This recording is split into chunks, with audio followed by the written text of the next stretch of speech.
Welcome to another episode of Bussin With The Boys. We are a show that brings the locker room to life through awesome conversations with incredible guests, a little bit of emotional trauma, but most importantly, we are a podcast about being for the boys. And I want you to be for the boys too, a way that you can be for the boys, wherever you're watching, wherever you're listening to this podcast right now. Make sure you are subscribed. We're on Apple, Spotify, Google, YouTube, Rumble. We're on all the platforms.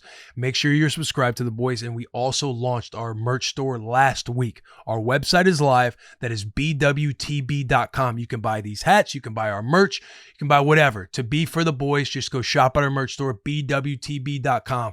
I am your host, Will Compton. Some would say the CEO of how in the hell did he play in the league for that long. Alongside me, as always, is the boy Taylor Lewan, built like a Greek god, brain of a toddler, but God, we love him.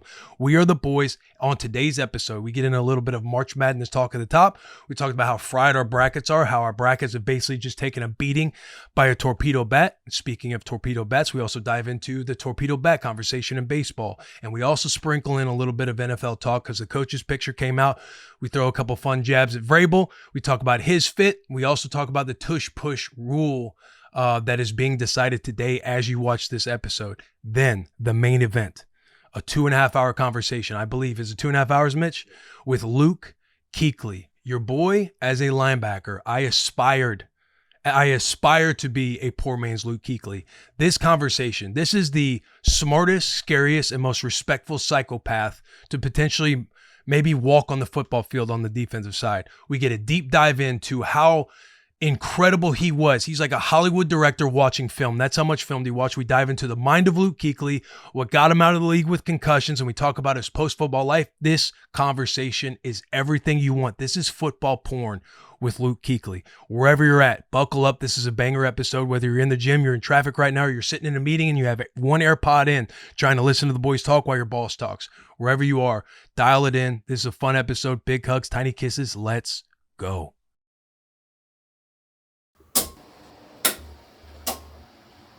All right, we're good. Be like, bussin' with the boys, hanging with the fellas, betting on a game. No woman's gonna tell us what to do, and I've been over here just drinking beer and making that noise. Baby, I'm hanging with the fellas, bussin' with the boys. Bro. Ladies and gentlemen, welcome to another episode of Bussin' With The Boys. It is episode 322. We have a massive guest, the greatest white linebacker, maybe the second greatest white linebacker to ever walk this entire earth. As always, we are presented by the wonderful and powerful FanDuel. Bussin' With The Boys is presented by FanDuel Sportsbook. FanDuel is America's #1 sportsbook. We did a couple of parlays this week, Thursday and Friday. Thursday, plus 600 odds. What happens, Will? Dinger.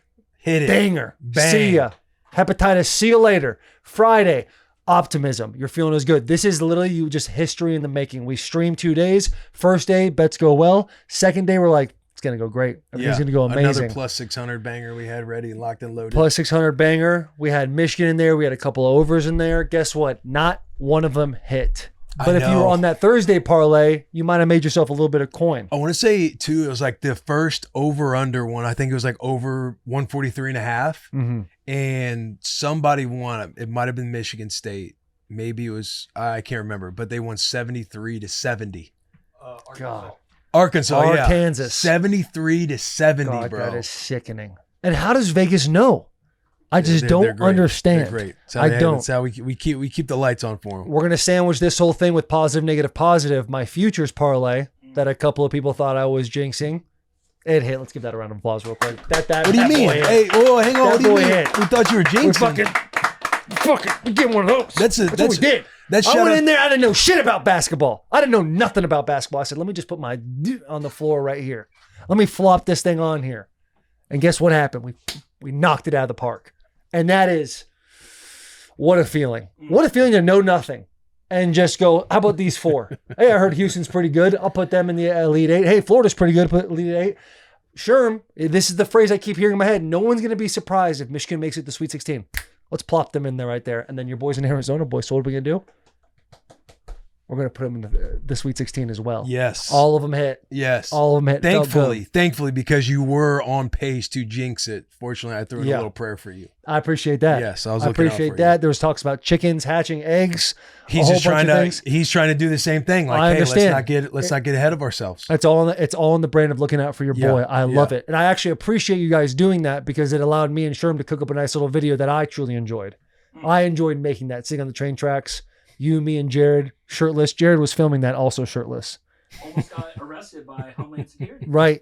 Guy pulled up on us right after we finished. He goes, hey. And we're just three pasty white guys sitting by train tracks. He goes, hey, don't do that again. I'm like, yes, sir. Yes, sir. We all like piled back into my truck. Just one bench seat. We just got to pull off out of there. But it was fun to make. It was fun to do. It's nice to have those things happen. Home run parlays. We had a nice little one Friday. Didn't even get close, did it, What was boys? it? Plus 193,000? 93 million? Million. Yeah. 198 million odds. So we learned a couple things about 50 FanDuel. cents. Yeah. 51 to be 51 exact. cents to win $996,000. Yeah. And so we get in the office for Friday morning. We're kind of hanging out. And We're riding high because the home run jackpot parlay, like everybody was hitting dingers on opening day. Everyone, especially the Yankees, Yeah. going nuts. Yeah, them with torpedoes. those torpedo bats, which I kind of love. We'll get to that in a minute. But Sherm put together, Coop comes over to me and goes, my boys who love baseball, these are the three right here. And it was like plus 800 or plus 1,000 odds. And I just was like, yeah, I mean, your boys say it, I'm going to bet it. So I bet it. Then Sherm goes, I think I'm going to get a little crazy. Puts 9 legs together. With, a number that I've never seen before in my entire life. Go to put in like $100 Yeah. to possibly win $100 million. Sherm was walking or whatever it around. is. He was walking around with the FanDuel app, and he just hand you the phone and say, "Pick a guy in this game." Yeah. You just Yes. look at He goes, it. this has worked for Let's me go in the with him. past. Yeah. And I find out on FanDuel, the max bet you can win $1 million. So we all had to bet, like, I think the max was 56 cents on that. Jared had a great little idea. Bet it 4 or 5 times. And then you can start cashing out Dude, I periodically. know. But I told him, I was like, I'm pretty sure like that would get flagged. Something would happen with that. But I did the same thing. I bet it like 4 or 5 times. I'm kind of hyped up. I go look at it. I go home. I literally tell my wife, sweetie, we're going to win $1 million today. There's an opportunity for us to win $1 million. She goes, how much did you bet? I go, 2 quarters and 6 cents. That's what I did. And at the first leg, nope. Second leg, nope. Didn't even leg, have a chance. Nope. Because we were all Fourth leg, optimistic. one hit, right? A few of these will hit, and we'll cash out. Yeah. Get it up to a couple thousand. Yeah. Couple thousand, kind of just pop that thing in there, no problem. But I think that's a thing we should do Fridays. Ungodly parlays, put 50 cents on it, because eventually you keep swinging, right? It's baseball. Keep swinging, eventually you make contact. 50-cent Friday. 50 cent Friday. I like 50 And we cent might have Friday. to start looking at the few cats on the Yankees because they've just been going yard. There's a video that came out. There's this guy sitting in like right field. Yankees fans got the Yankee shirt on, Yankee hat. And he goes, I had a dream last night that the top 3 in the first inning all hit home runs. And it shows him reacting to all 3 guys hitting home. It was like the first 6 guys, right? Started just going off. Wait. All of them had You talking home about 6 runs. home runs in a row? No, I don't think it was in a row, but I think the first 3 guys hit home runs, right? It was back to back to back. Back to back home runs. Jesus. Because these Vortex bats, which I kind of love. The torpedoes? Yes. Before we dive into torpedo let's bats, finish. you got to visit. Listen, Dinger Tuesdays. All FanDuel customers get a home run profit boost. That means when you bet on moonshots, you can take your winnings to new heights. So whether it's a big blast or an Oppo taco, FanDuel is your home for betting home runs.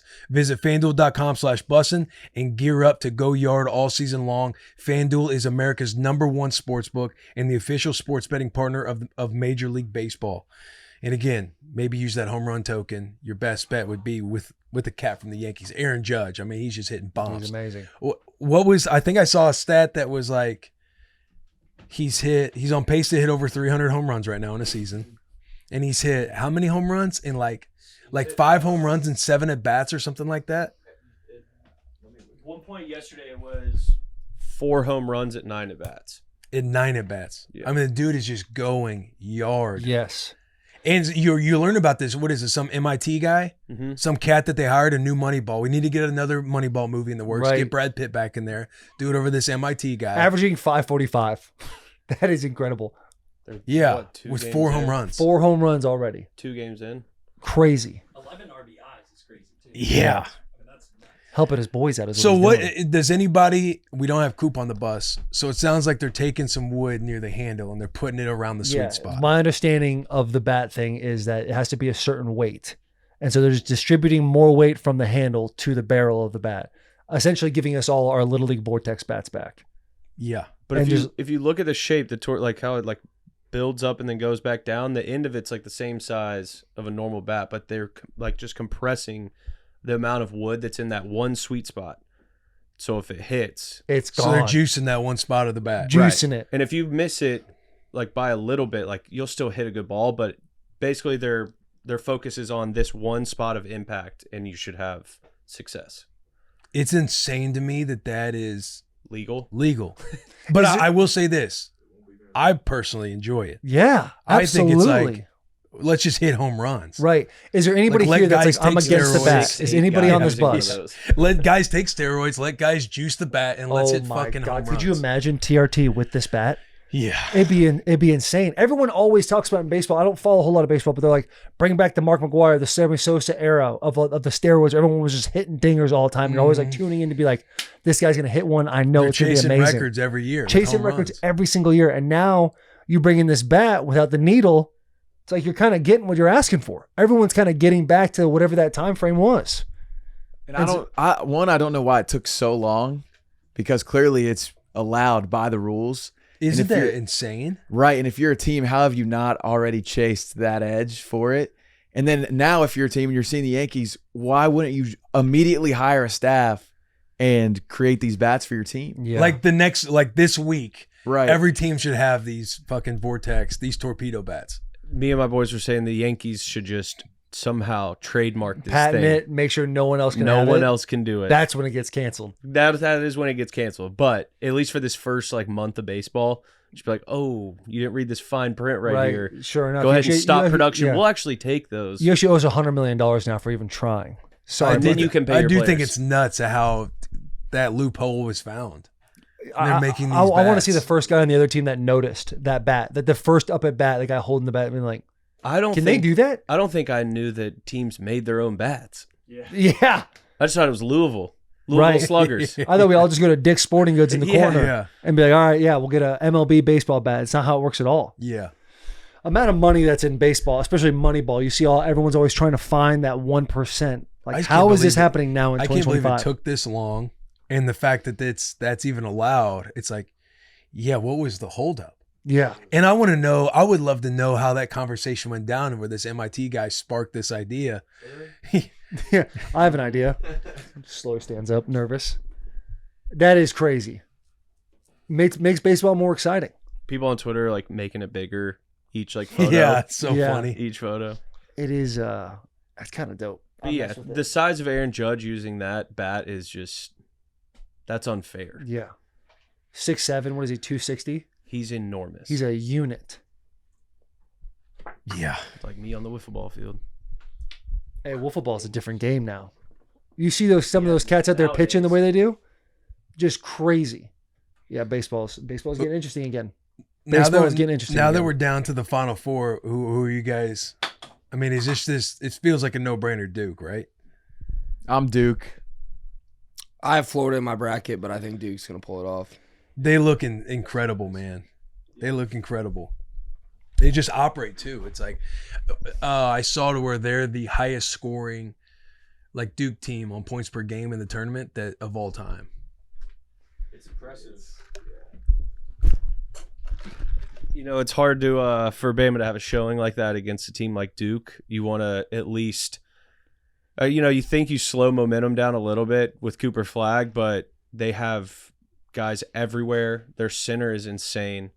7, what's his name? Knipple, something. He's lights out. Proctor's lights out. I think he's the most underrated guy on their team. But to have a night like Bama did on Thursday, to then that was just highs and lows in truest form. I mean, Tennessee was struggling too.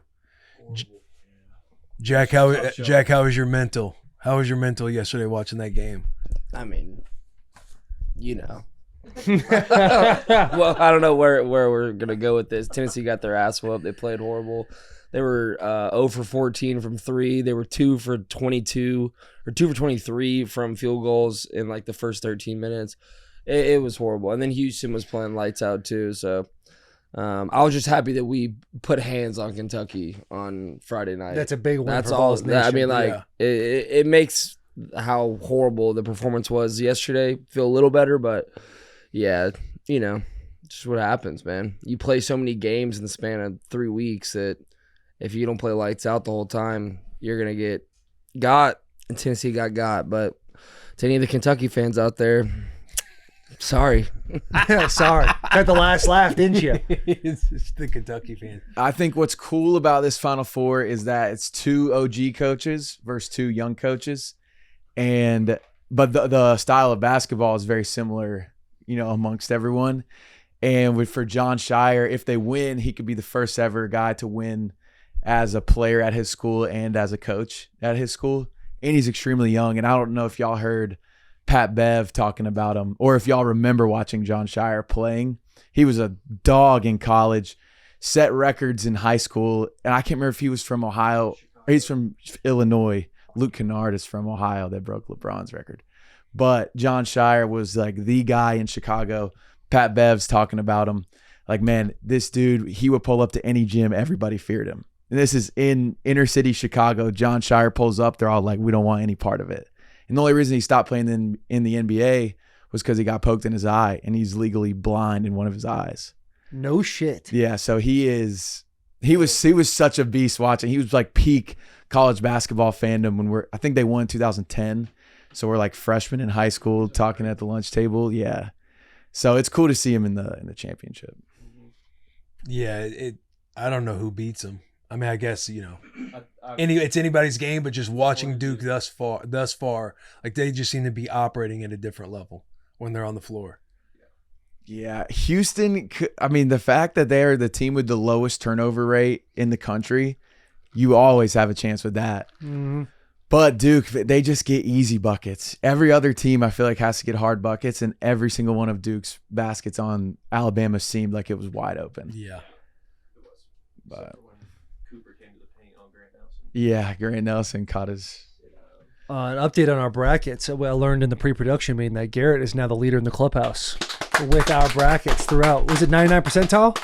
Oh yeah, 1 seeds, baby. 1 seeds. None of this bullshit. God, Straight just to the knew. point. Saw the board. Yeah, You're in the Answer's 99 right in front of you. percentile? 99 percentile. 319K or something. Yeah, I mean, Top I 300,000? had to take my guys out for the betterment of the bracket. Yeah, you understood. Business decision. You understood. Yeah. You understood better than I did. I got a little too generous with Michigan. But the futures hit. Futures hit though. We put him Yeah. right where we need him in that futures bet. I do think the best matchup is Florida Duke, just because Florida has bigs that can try and guard Duke. Florida's got a point guard that's lights out, and Duke is proven that they're. And do you have Duke and Florida in your final two? I do, so I'm a little biased. Yeah, because I got Houston and Florida in my final two. I wonder if I can catch you. Garrett is ranked in the top 10,000 brackets. No Top shit. 10,000? Yes. Let's go, Let's G. go, G. 99.9%. God bless. One All right, seed, G. 1 seeds. Yeah, this weekend I just see JP tweeting about next year I'm only going you're auto drafting. Bro. You thought every upset in the world was going to happen, didn't you? It's March. It's It's March, March. man. That's how it used to be. And that's how you used to get paid. Yeah, not anymore. But now I just hold on to it. And yeah, I mean, there was only one upset in the first round. Obviously, we're in the Elite Eight. It was all 1s and 2s except for 1 3 seed. Yeah, so it's Tough year. It's yeah, tough year. But there's always next Tough year for brother. the upsets. Yeah, but it seems like the Jeez, The best It seemed like they days- laid it out for us pretty. the Yeah. best Pretty days simple. of They March knew, the Madness are bracket knew. behind us. I hope not. As far as upsets go, the Yeah. quality of basketball is very good. But I don't know. Did you guys watch the Michigan Auburn game at all?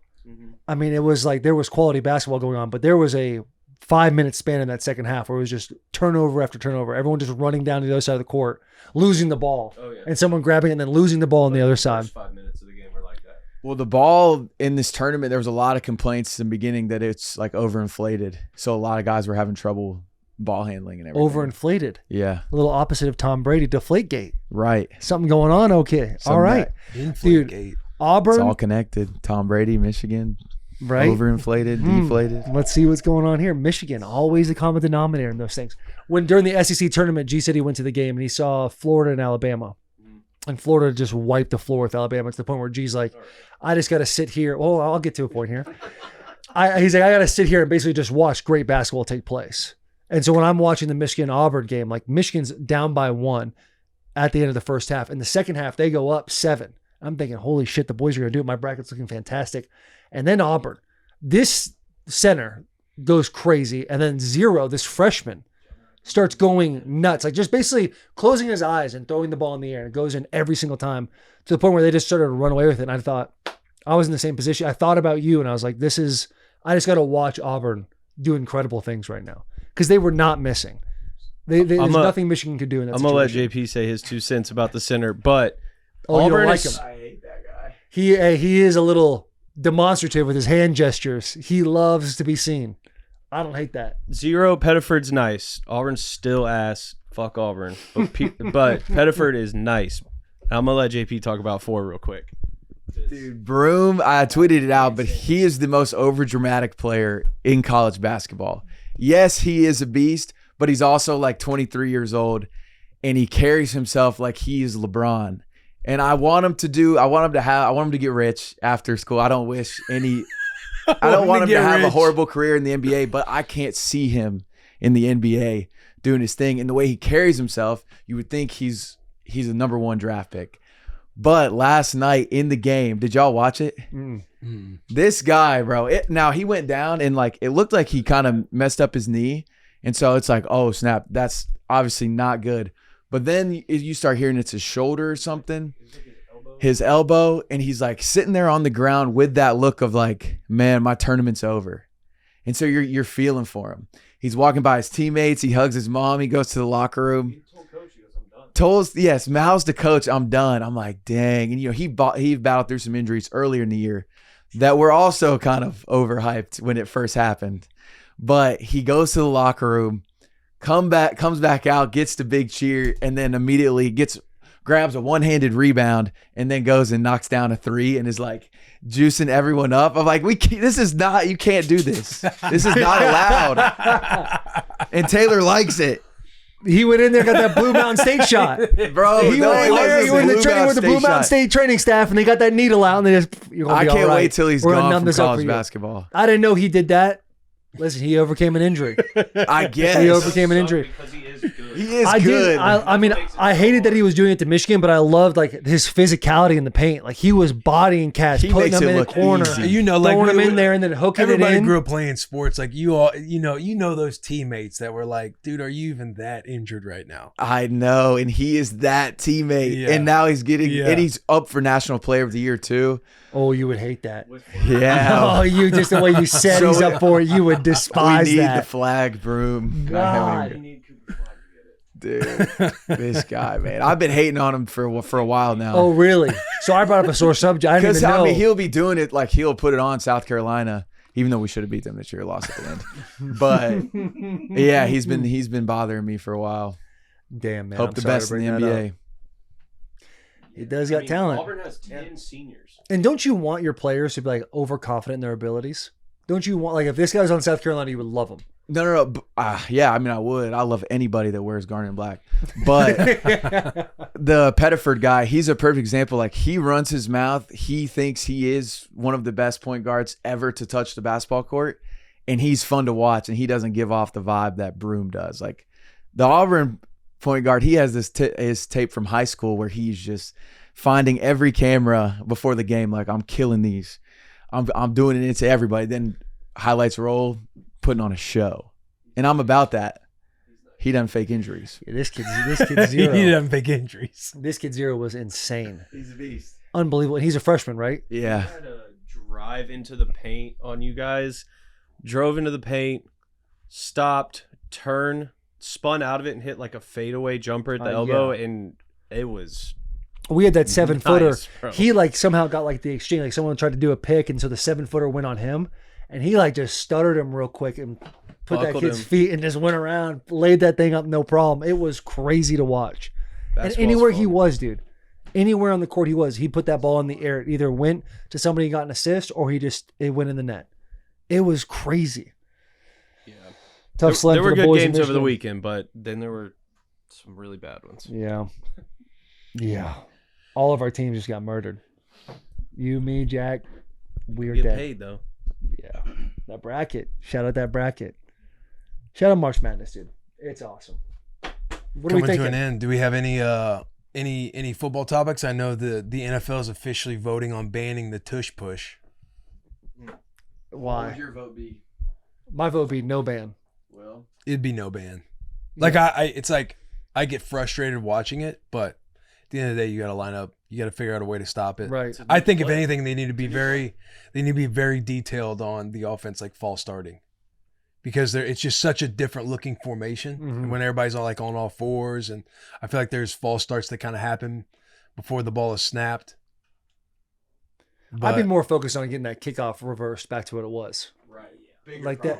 We got bigger issues out there than the tush push. Like you just have man on man. You have dudes on dudes. How tough are you versus how tough am I? And we're gonna find out who's better in this moment. Yeah. It's a extremely hard play to get past. There's no doubt. I mean, they've done it for a couple of years now and just have had a insanely high success rate. And other teams have tried to mimic it and can't do it. But no one's Bills. stopping anybody else from doing this formation. It's the torpedo bat. Yeah, it's the torpedo bat. Is the torpedo bat. But yeah, you brought up the Bills. The Bills did it, but they do it differently. Like Josh Allen takes a step to the left and goes through the B gap. They just do it differently. It's just a right, and you're saying it and not have success. I'm saying the Right. Bills, like if you're gonna do it, you just need to go all out and do it like the Eagles. Do it exactly like the Eagles do it. Have to. I mean, no, it's not like they patent it and they're like, hey, nobody else can do this play. Anybody else can do that play and get it done. Sorry, the Eagles quarterback squats 650 pounds. Like, Yeah, that get dude- you a quarterback in the weight room. is Get your behind quarterback in that the weight room. O-line. Yeah, behind that O-line, and you have three guys pushing. Like, I don't see anything wrong with that at all. I see nothing wrong with it. It sucks. It sucks, especially when your team's playing the Eagles and it's 4th and 1. You know, hey, they're gonna get it. When you're the Commanders and it's God. making you jump, and Yeah. then they can award you a free one. But it's just, I think it's almost ridiculous to even like outlaw this. Did you see the coaching photo? Did you see our boy Brave? Yeah, shoulders look a little stiff in there, huh? He looks a little silly. He's got that funny. Yeah. He's got that little grin, that smile, where I he's see- actually giving a smile. I saw a zoom in on the photo of the four guys in there. Callahan's in there. It's like when you have to hang out with your girlfriend's ex-boyfriend. It's Callahan just kind of sitting there and Rapes is over above him. And that is Rapes has got to feel good to walk into that building right there. Be like, oh, I'm fucking back, boys. You know I'm he's got fucking back. he's got his little walk in. He's Yeah. got that little strut. He's just owning the room. But that right, the strut, the confidence and swag that we know Vrabel has, none of it. None of it is in there that photo. He's doing the Will Compton flex is what he's doing. It The does seem shoulders like are he brought has up a little bit. He's got slight- this little thing going. You see his pecs kind of pop. Has he been in the weight room a little bit? No. He's been hitting that. He's been hitting that little bag real slow with stretching the corner. Him and Frank. You think he was salty that they had him at the end? Maybe. Yeah, who knows? Maybe. I just pictured the person in charge of the photo like, all right, everybody line up, please, single file line. And you just got Andy Reid in the front. Yeah. Like I just pictured that whole behind the scenes process being hilarious. Yeah, I wonder if Rapes like tried to walk towards the middle, like, oh, could you mind? Right. Actually, He's we're like, Hey, oh, Mike, this over here order. to the right some. Yeah, Yeah, no, a little more. farther. Yeah, a little farther. perfect. I've only won a few Super At Bowls. some point, he's like away from everybody else. There's like a big space. You know, All right, thinking to good. That's himself- good. That's perfect Thinking to there. himself too, like I've only won a few Super Bowls and played 14 years. and Yeah. made the AFC How many years in the NFL these guys play? Yeah. Yeah, that's crazy.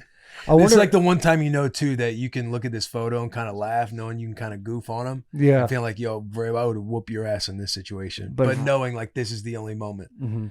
But Outside of it, it'd get a little too physical. It'd be like, all right, bro, we're fucking yeah, around. relax. Put your little chest pad on and Yeah, go to yeah. practice. Go to OTA. Trust me, we know you're a psycho. Yeah, it's interesting. I mean, he's got to feel good walking in. Patriots head coach. They spent like $140 million this offseason. Yeah. They're just he's getting all his guys, Harold Landry, Spillane, all these things. He's getting everybody he wants. He's got Drake May, who people are kind of whispering, like, this kid's a lot better than people think. They brought on two Diggs. Yeah, signed brought Diggs Diggs last on, which, interesting. Vrabel Diggs dynamic. I That know, is going to that's be all- yeah. interesting. That is going to be, but I feel like he can handle it. He needs this guy like that. He needs his guy. Yeah, he needs a dog. I thought for a minute they were going to get AJ. Yeah. I thought for a moment they were going to go and snipe AJ away from the Eagles. I mean, I don't know Diggs whatsoever, but just on headlines, right, and gossip and everything else. But again, it's like Vrabes was working.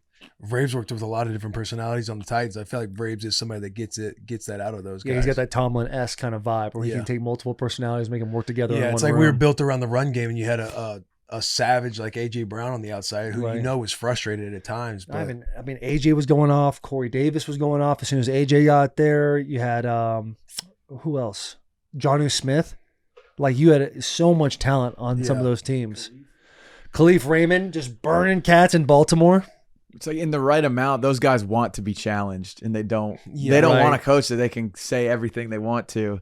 They want a guy that will sort of check them, and I feel like it does, like you said, bring out the best. Yeah, there's definitely a respect factor that needs to happen with some of these personalities. And whether or not as a player whether or not you want that or you like that, right? It ultimately like lifts you up, and then you kind of look back on like, oh, this guy was good for me. Yeah, this is where Vrabel's 14-year comment is gonna probably go a long way with Diggs. Yeah, like he did do it for a long time. Yeah. It'd be nice. He'll always be chirping about how many touchdowns he has and all these different things. How many you got this year? Oh, that's cool. I had this many in 1 year.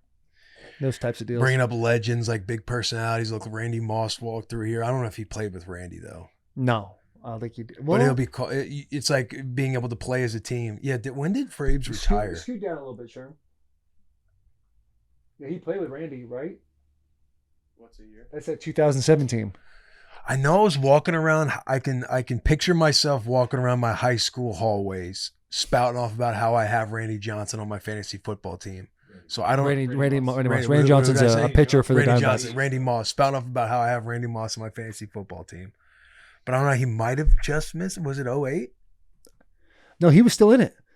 08 was his last year. 07 was that season, right? 07, 08 Super Bowl, or was it 08 season 09 Super Bowl? I think it was 07, 08. Oh, yeah, he played. Yeah, there you go. There it is. Good research, Sherm. Nice work. But yeah, shout out Vrabes being back in there, man. We got to fix that photo, though, Vrabes. Let's take care of that. Next time you go in there, let's get a shirt that's a little more fitted, a little more customed out. Yeah. We got to get out to Foxborough, too. We got to sit down with the boy and we chop got to it see up. the boy. We got to see him walk around like we own the place, and then we see him. We just curl up. Hey, my bad, Vrabes. My bad. Say one Put our joke feet on his and desk. He walks in. Oh, shit. No doubt. Look at him in shape. What a beauty. Yeah. What else we got, boys? We feel good? I mean, we have a massive guest today. Yeah. Do you want to? I'll let you have the floor. This is a big moment for Will Compton. Yeah. I mean, I was ecstatic when he was about coming to Nashville because he was wanting to come on when we were going to the Super Bowl, but it was like, bro, we got to get you on the bus. If we can find him, time, because we've been going back and forth with Luke since maybe October last year, because Paul Swan. Shout out Paul Swan. Yeah. He kind of hooked it up, put us in a group chat, and we were going back and forth. He was all, Luke would be out hunting. He's an outdoorsman. He'd have a lot of different things going on. He was requesting to come on during the Super Bowl. But again, it's like, bro, we got to get you on the bus so we can find a moment. And I think he came out and worked with Vanderbilt. Like he was out with Vanderbilt when he came on the bus, it was in the afternoon, but he was at Vandy all morning, I think, just helping with the staff, maybe talking to the players, working with the linebackers. But yeah, getting Luke Kuechly on, I mean, one of the most accomplished. How long did he play? Was it 8? 7 or 8 years? It was 8 years. I mean, one of the most accomplished careers in that short amount of time ever.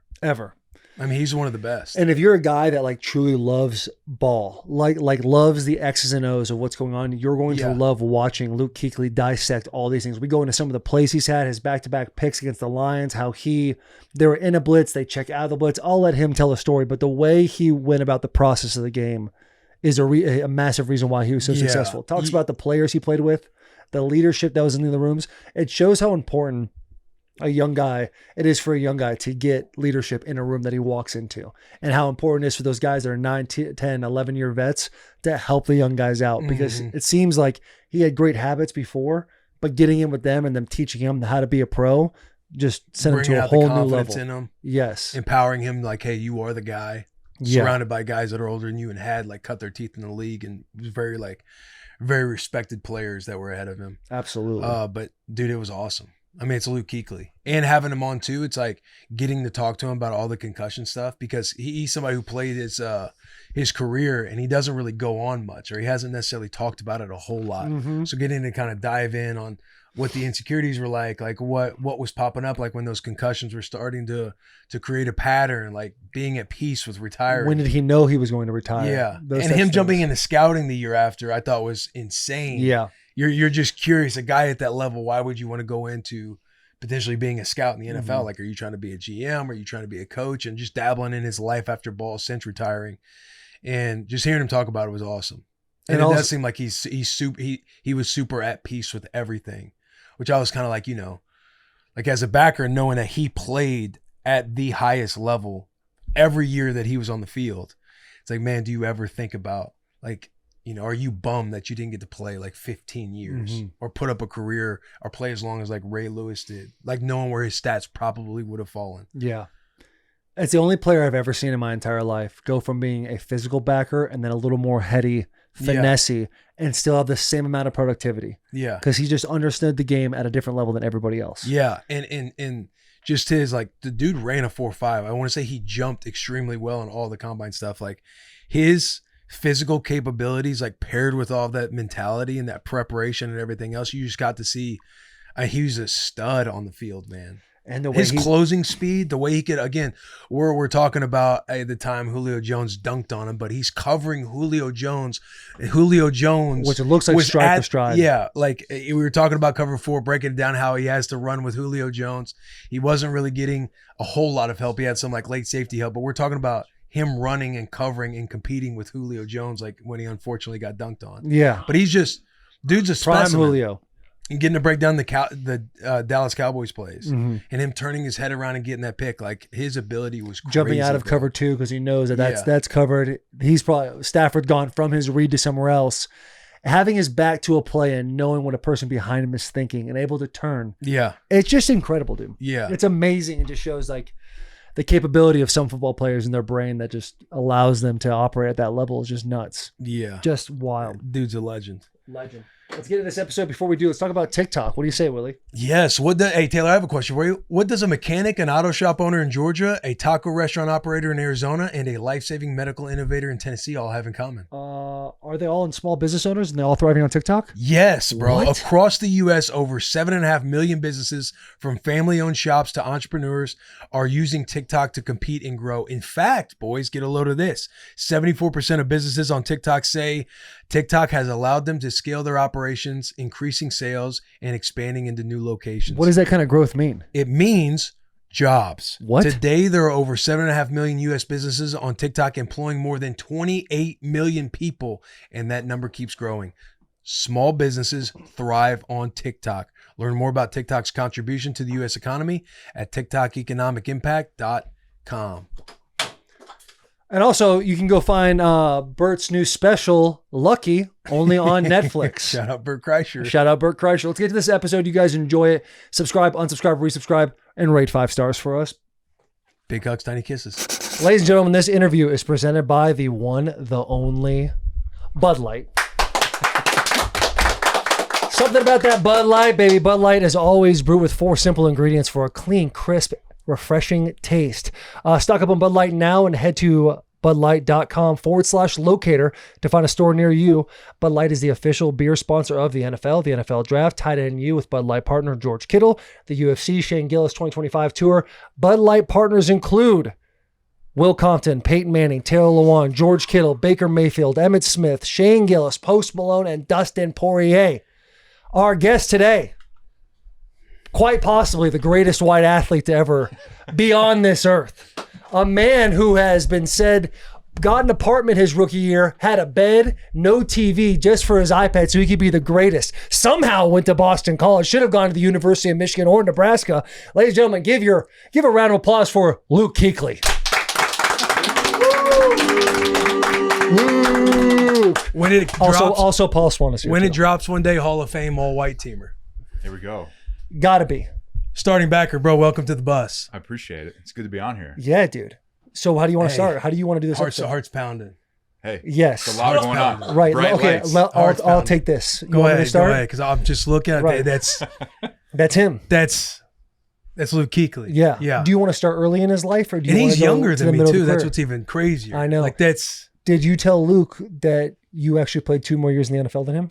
no. I figured Hey, we'd that's get a to that fact. point. It's a fact. Can't hide behind that. It can't I run figured- from that I figured situation. we'd get to that point. You get to that point eventually. But yeah, you can go ahead and start it off. You can All go ahead right. and kick it while I start to gather my thoughts. Luke, how's it feel to be the best white linebacker to ever live? Oh my gosh, I don't know. So Brian Urlacher was the guy that I grew up watching. Him and Zach Thomas are pretty daggone good, and then Chicago guy Dick Butkus. I feel like he kind of got it all rolling a little bit. Can you hear me? Yeah, get it close. Yeah, get that Can thing we- close. yeah, but no, it was fun, man. The game of football is special, and the guys that I grew up watching, Lack, Zach Thomas, Derek Brooks, Ray Lewis, those are the dudes that when I was growing up, I want to be like those guys. When did the bug hit you? Because everything I know, this is obviously the first time we've met. Yeah. But playing against you, practicing against you one time when you How guys hot was came to that? How Tennessee. hot was that? Brutal. It's terrible. You And guys I had actually- joint practices? We did a joint practice, and I was always told this guy, Luke Kuechly, like he is a football guy. He's a machine, the way he operates. He calls out plays. You have so many clips of guys saying, oh, we would be sitting there, we check to a play, and then you would call out the play. It was no difference when we were in practice. I actually don't know if you remember this. I walked up to you in the middle of practice between plays and said something to you. You were like a goddamn robot. Like you were so I dialed was in just and hot. so I was focused. hot and trying to get off Yeah. the field. I was You like, I were need to dialed drink. is what you were. So when did the bug hit? When did you realize, okay, football is what I want to do with my life? I think growing up, I wanted to play football probably starting like 2nd or 3rd grade. You know, you grow up in the Midwest. I grew up in Ohio. The first game that pops on's at noon. So you wake up on Saturday. We would always have football practice on, I don't know, Saturday mornings. We'd play on Sundays, and then you'd watch college football all day. So I think for me, it was started as a young age. That's the one game that I wanted to play, and we didn't have an opportunity to play until I was in 4th grade.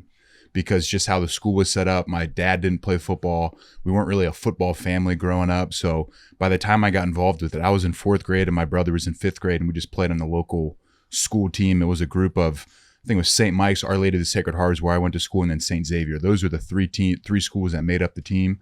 So it was really like 3rd grade that I knew I wanted to play, and then 4th grade is the first year that I actually played. Yeah. Why So- Boston College? Like how many? Big jump. Were you an offer guy coming out of high school?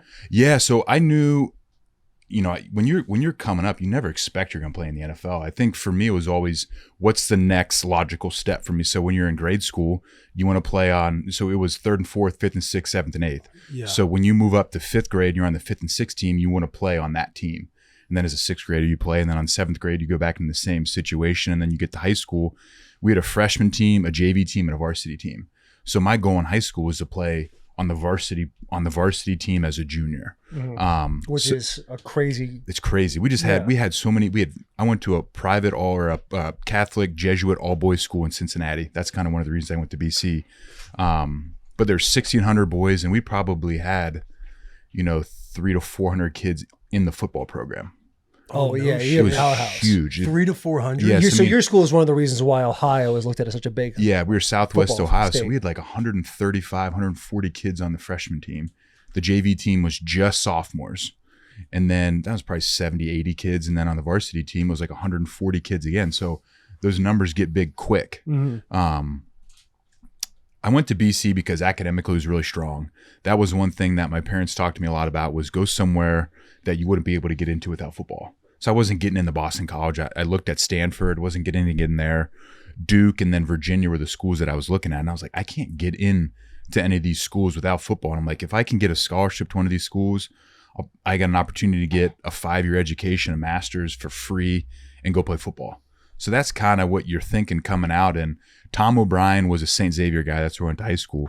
He went to St. Xavier, and then he ended up coaching at Boston College and started pulling kids out of the high school to go to play football at Boston College. So we probably had a kid there for, I don't know, 20 years in a row from the high school, just overlapping. And the guys that went to school up there had a ton of success. A lot of them were team captains. A lot of them played really well. And it was how that program was run was very similar to how the program was run in Cincinnati at St. Xavier High School, of just toughness, playing hard, doing the right thing. We didn't always have the best athletes, but we played really well as a team. And when I was being recruited, Matt Ryan was there. So they got as high as number 2. They beat Virginia Tech and Blacksburg on that pass across the field from Matt. I think Andre Callender caught that ball, and there was just a ton of hype around them when I was being recruited, and it was good academically. It was outside of Boston. I knew guys that were there. It was a Jesuit school, just like my high school, and they were playing really, really good football at the time. So Were you an overachiever? Like, were you a beast in high school as well? Like, are any guys in that school, that 300 to 400, are there any freshmen or guys playing varsity? no. So I mean, you know, my freshman year, I didn't play a whole lot. We had so since the team was so big, we had an A team and a B team. So the A team would play like on a Wednesday, and the B team would play on a Thursday. So we'd play the other This is freshman. freshman team. Yeah, So when did the JV That's team play nuts. then? they There's- played oh, on yeah. on I think on Saturdays. No So the shit. varsity team played Friday nights, and then we played Saturdays typically, I think is what happened. So freshmen don't play on varsity typically. I don't know the last time it's happened. Occasionally you'll get like 2 or 3 sophomores play varsity, but they got to be dudes. Yeah. But I would say that 85% of guys aren't on the varsity team until they're juniors. So damn. Yeah, so that's why your goal was varsity Yeah. as a junior. yeah, I mean, I 'Cause I'm just thinking you, like, if you had the bug, if you had this kind of drive, the way everyone sees and talks about, this kid must have been a freshman on varsity. But the school yeah. you're at seems like an absolute powerhouse. yeah, and I loved the game of football. I was small, so my freshman year I played outside linebacker. My sophomore year they moved me to tight end because the backers that we had, they were bigger than me. They're just better. Mm-hmm. So my sophomore year, those guys all played backer, and then I played tight end. And then my Were junior you year, catching tutties? I was a good blocker. Yeah. Hell Run yeah. football, Hell run yeah. football I'll tell team. you what, I'm so glad I didn't have to play offense because all formations and trades and shifts, you play Mike backer, you just line up in the middle of the field. Yeah. You don't got to go anywhere. Yeah, so, but you're also calling out all those trades, formations, and shit. yeah, but offensive being modest. He's a formations. Tennessee guy. There was a Yeah. guy named Ryan Long. He played right tackle and he played tight end in the year before, and then I think in like training camp, and then they moved me to tight end and then moved him to tackle. So he knew all the formations. So I'd line up next to him in the huddle. They call the play. I'm like, hey, where do I line up? No shit. So Ryan Long was like my life support playing tight end, and then I switched back to linebacker as a junior, and then I played like a hybrid safety as a senior. Okay, so as a junior on varsity, were you starting at that point? I did, yeah. Okay, that's when there was. So I like, started to grow a little bit. I got a little bigger. How big were you going into BC? Oh man. So I played my senior year at like 212. And then I got to BC, I was probably like 218. So I played, I don't know, 218, 220 as a freshman, and then like 228 as a sophomore, and then as a junior I played at like 231, 232. just a thick unit. When did you know in college that, hey, I might have something, I might have a future in the NFL? So I think, so in college it was interesting because Mark Herzlich, you guys remember him? Monster. Yeah, so Mark Herzlich was a junior. I went to spring game. He was going into his, what was it? Because he got done with his junior year, right? He was like Yes. a first round potential That's pick. right. The cancer thing happened. Yeah. He fought his way, sat out a year, or So, yeah, fought his so way back. I go to spring ball going as when I'm a senior. Mark's going to be he's going to be a senior in college. So it's his spring ball before his senior year. And they'd been telling me like Mark's got like a low back hamstring thing. He's probably not going to play a lot in the spring game. I was bummed because I wanted to watch him play. So he goes and plays a couple snaps, comes out, and then like a couple weeks later, he's got Ewing sarcoma bone cancer. So No shit. I get there. Yeah. I get to school. Mark's out the whole year. Essentially, he redshirted as he was dealing with cancer. I don't know how the guy did it. He was there all the time, worked out every day, was still big and strong, was in all the meetings. He was fantastic as a young guy to come While in. these guys fighting cancer. He had gone through chemo, radiation, everything. But he was a great older guy to have at BC as a freshman. He wasn't playing, so there was like no stress of, I mean, he was dealing with cancer, obviously, but He's no stress yeah, playing. yeah. Yeah. hey, sick. Yeah, Hey, good but job. that is a football thing to say. Yeah, though. so- like the stress of playing is crazy. Yeah, so then Mark's out. Mike McLaughlin was our Mike linebacker. He's like the prototype from Massachusetts. He had the cowboy collar, neck roll. He had the little bull ring. Yeah. He wore the diaper chin strap. No, he didn't. He had a diaper chin strap, but then he switched over to the padded one. But he was like the prototype. Yeah. He was coming back from an Achilles, so he was going to miss the first couple games of the season. And then I don't know, a week or two in the training camp, our starting Mike backer, Will Thompson, gets like a shoulder stinger. So I'm over with the freshman doing inside run, get my teeth kicked in, and they just needed a Mike backer. So they called me over, and I had to go over as like little skinny 220-pound Luke and play against the older guys and just get my teeth kicked in. No shit. I was like, this is awful. And my coach came up to me after that period and he's like, I was pretty terrible. You got to figure it out because you're going to play week 1 because we don't have anybody else. I was like, what about this guy? And he's like, well, that guy got popped for a drug test, so he can't play either. So I go to You're looking at the coach saying, hey, you're being told you're going to play week 1, but you're like, hey, what about that guy? And I'm like, Yeah, I'm like, that's where your confidence level is yeah, at. I'm like, my confidence is 0. So Herzlich's out, Max out, Will Thompson gets hurt, guy gets popped for a drug test. And then before you know it, your top 4 guys are out. And so there's really no one left. So like, hey, week 1, you're just going to have to figure it out. So the first couple games of the season are disaster. Go down to Clemson. We play in Death Valley against CJ Spiller. And that. Yeah. They had the DNs at the time. They had Daquan Bowers and they had another cat. They had another cat. JP's back there gritting his teeth. JP's a South Carolina guy. He hates Clemson. Yeah. Hates him. Every time they're mentioned, they have to be trash talked. Yeah. So, but then you make a couple plays in those games. You're like, I got a chance. And then I remember my sophomore year was when I was like, okay, you played in Clemson against, CJ Spiller. And then you just start going through the guys that you play against. You're like, these guys are all getting drafted in the NFL. Like this might actually be an opportunity for me. So it's just interesting how you go from high school, you want to play on the varsity team, to as a freshman, like I don't really have a choice. You get in there and play. And then you're like, man, this is fun. I'm starting to have some success. And then you fast forward, the next thing you look forward to is like, I love the game of football. I've had a ton of fun. I'd love to keep playing this as long as I can. So you kind of look back as probably 3/4 of the way through my sophomore year, you look back and you're like, these are the guys that I played against. This has been their career in the NFL. Like maybe I got a chance. So there wasn't like a specific play in mind that you made a big play and you're like, oh shit, okay, I can do this. It was a reflection period for you. Yeah. That you're to look back and kind of be like, all right, all these guys are playing in the NFL. This means I can do X, Y, and Z as well. Yeah. I just think you look at it and you're like, I've played in like big games. We played at Clemson. We played at Florida State. We played at Notre Dame. And you're like, these are the teams and the situations that you grew up watching, and now you get a chance to be in them. And it's something I always tell guys is like, you need to enjoy the game because when it's gone, it's gone. So when I was playing, so laser focused on football in the process that you don't ever take a second to really look back and say, damn, like that was pretty cool, Yeah. Because your sophomore and junior year, correct me if I'm wrong, but you led the NCAA in tackles, yeah? Yeah, we were on the field a lot. He said, yeah, we were on the field a lot. We didn't. We kind of really didn't have a choice. You played 80, 90 snaps. Like you got more opportunities. Especially, the other thing too is like we weren't ahead a lot late. So what happens at the end of the game? Their team's running 4 minutes. They're going to run the ball, and they got run it right at you. They got 5 or 6 run plays, and they're going to run power. They're going to run lead, and they're going to run stretch. It's like perfect. All right, here we go, buddy. Every time you'd see a stat sheet on like league leaders, and he's sitting there every week averaging like 15 tackles a game. Mm-hmm. That's I'm thinking, who is this Luke Kuechly guy from Boston? He must be on the field a lot. Yeah. He must got a lot. That's like the excuse the competitor makes, like, oh, they got to fucking be on the field. Well, what's funny is you look at all those things and like people are lying if they don't look at that stuff, right?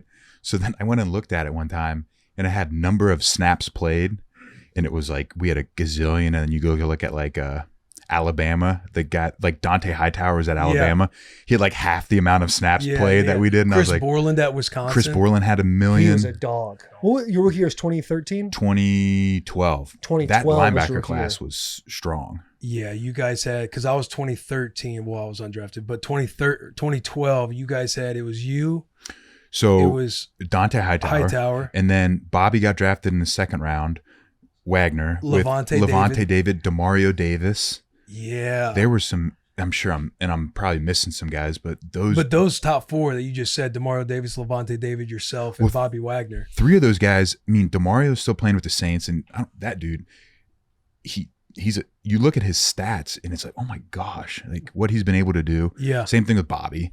The guy that I never feel like gets enough credit is Levante. You're on the right podcast for that. I love Levante. You're on the right podcast. Go look at his sacks, his forced fumbles, and his fumble recoveries. It's unbelievable. Dude, he is always around the football. And he's a great dude. Yeah. He's phenomenal. Yeah. Yesterday, the Bucks, their profile posted like his stats. And he has 1,600 tackles right now. There's only 8 guys in the history of the game that have over 1,600 tackles. Him and Bobby Wagner are both still doing it. It's unbelievable. As guys who have those numbers. Yeah, and they're not slowing down. Bobby had over 100 last year. I think he just re-signed, and then Levante signed another deal with Tampa, which is cool because, as great of a career as he's had, he's been on the same team the whole time. Yeah. Yeah, there's something to be said about that. It's cool, especially man. the It's just- longevity that he's had, Yeah.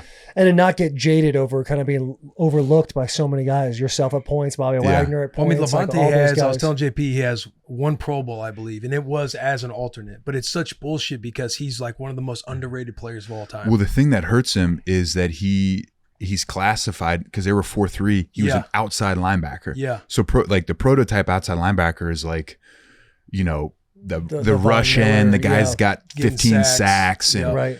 That's where, those Sam and Wills kind of get screwed over in the Pro Bowl because the guys with their hand in the dirt. When the funniest part about the Pro Bowl is that those off the ball backers, they're listed as outside linebackers. They only rush. It's only a 4-down look. So those guys have to play off the ball. Yeah, they're playing Yeah. a 4-3. Yeah, so like it's hilarious to see Justin Von Miller, Houston is playing off the ball at 5 yards. Like, what are you doing? Yeah. You So- know, they at the fourth quarter of the game, if it's tight though, they start like, "Hey, I'm gonna have to take this Well, right here." yeah, exactly. Because it is a little bit of a war. We interrupt this episode to bring you Neutral. Have you tried Neutral before? If not, you are missing out, and let me tell you why. Real vodka, real juice. It is the tastiest seltzer on the market right now. A couple of my favorites, a couple of my trends right now, watermelon and black cherry. They also have some new flavors that I will read to you right here, lime and strawberry. It is the perfect drink to bring when hanging out with your friends because, guys, right now, March Madness is happening. Baseball is getting in full effect. Torpedo bats, home runs, all of it. You're hanging with your friends. You're at a tailgate. You're in their backyard. You're in the house. You're at a bar. No matter where you are, Neutral is the drink you want to have in your hand when you walk through that door. Neutral. Keep it tasty. Were you at IMG training for the combine? Yeah, is that where you were? Yeah, that's where I went as well. And that was like, I think my first introduction to the Luke Kuechly. You had to like get yourself a little mural Oh gosh. on the wall, and they're like, that guy was We had overall pick. that was last year. so fun. Dude, Did you have fun? IMG really is an awesome place because there's no, like, I was a big time partier in college and then, got a little straight as I got into the league. But like when you're in Bradenton, Florida, there's like newlyweds and nearly deads. There's no in between. There's no nightlife or nothing.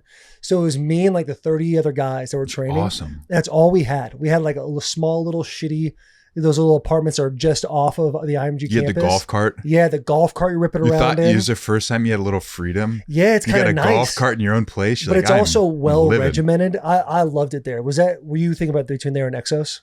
No, because the guys. So Mark Herzlich and then Anthony Costanzo. Mm-hmm. Costanzo's a gangster. so- Boston College guy too. Yeah, so they were the year ahead of me in the draft. So Anthony got drafted in the first round by the Colts, and then Mark went to the Giants, and those guys trained at IMG, and I went to school with them, and I was like, guys, Exos or IMG, and they're like, just go to IMG. We went there, it was sick, we enjoyed it. It was awesome. Mhm. It was sick. Yeah, their entire It's your spot, JP. Yeah, JP at work there. Because IMG, I feel like they do it better than anybody else as far as like getting guys ready for the combine. Because they don't just do the weightlifting and the running, but they have classrooms to like go over media stuff, like almost improvisation classes. To okay, you're throwing off with this. What do you do now? What do you say to X, Y, and Z? They bring up maybe some things that aren't so great about you, like how are you going to attack this situation? So I think IMG was such a great experience. It's so funny, you do all that work, and then when I worked with a team, the first year I got done playing, I worked with a team in the scouting department, and you can pull up all your profiles of combine and every report written on you and height, weight, speed, and all your tape. And so I was like, got bored one day and looked at it, and I looked at my combine interview with the Panthers. It's a disaster. Really? Yeah, I was like sitting, I had my glasses on. I was nervous. I was probably sweating, and I was super like, they'd ask me a question like, yes, that's cover 4. And I'm like, gosh, you suck. You sound so bad right now. Nuts how obviously getting drafted like you. I met with the Titans, and I was probably the same way, but a year removed, seeing those same familiar faces now in that room. Yeah. Look how timid you are. Oh, you're so It's crazy. scared, man. And Because the train station is no joke. Yeah. Like that combine experience did you have a good combine experience? I Moment?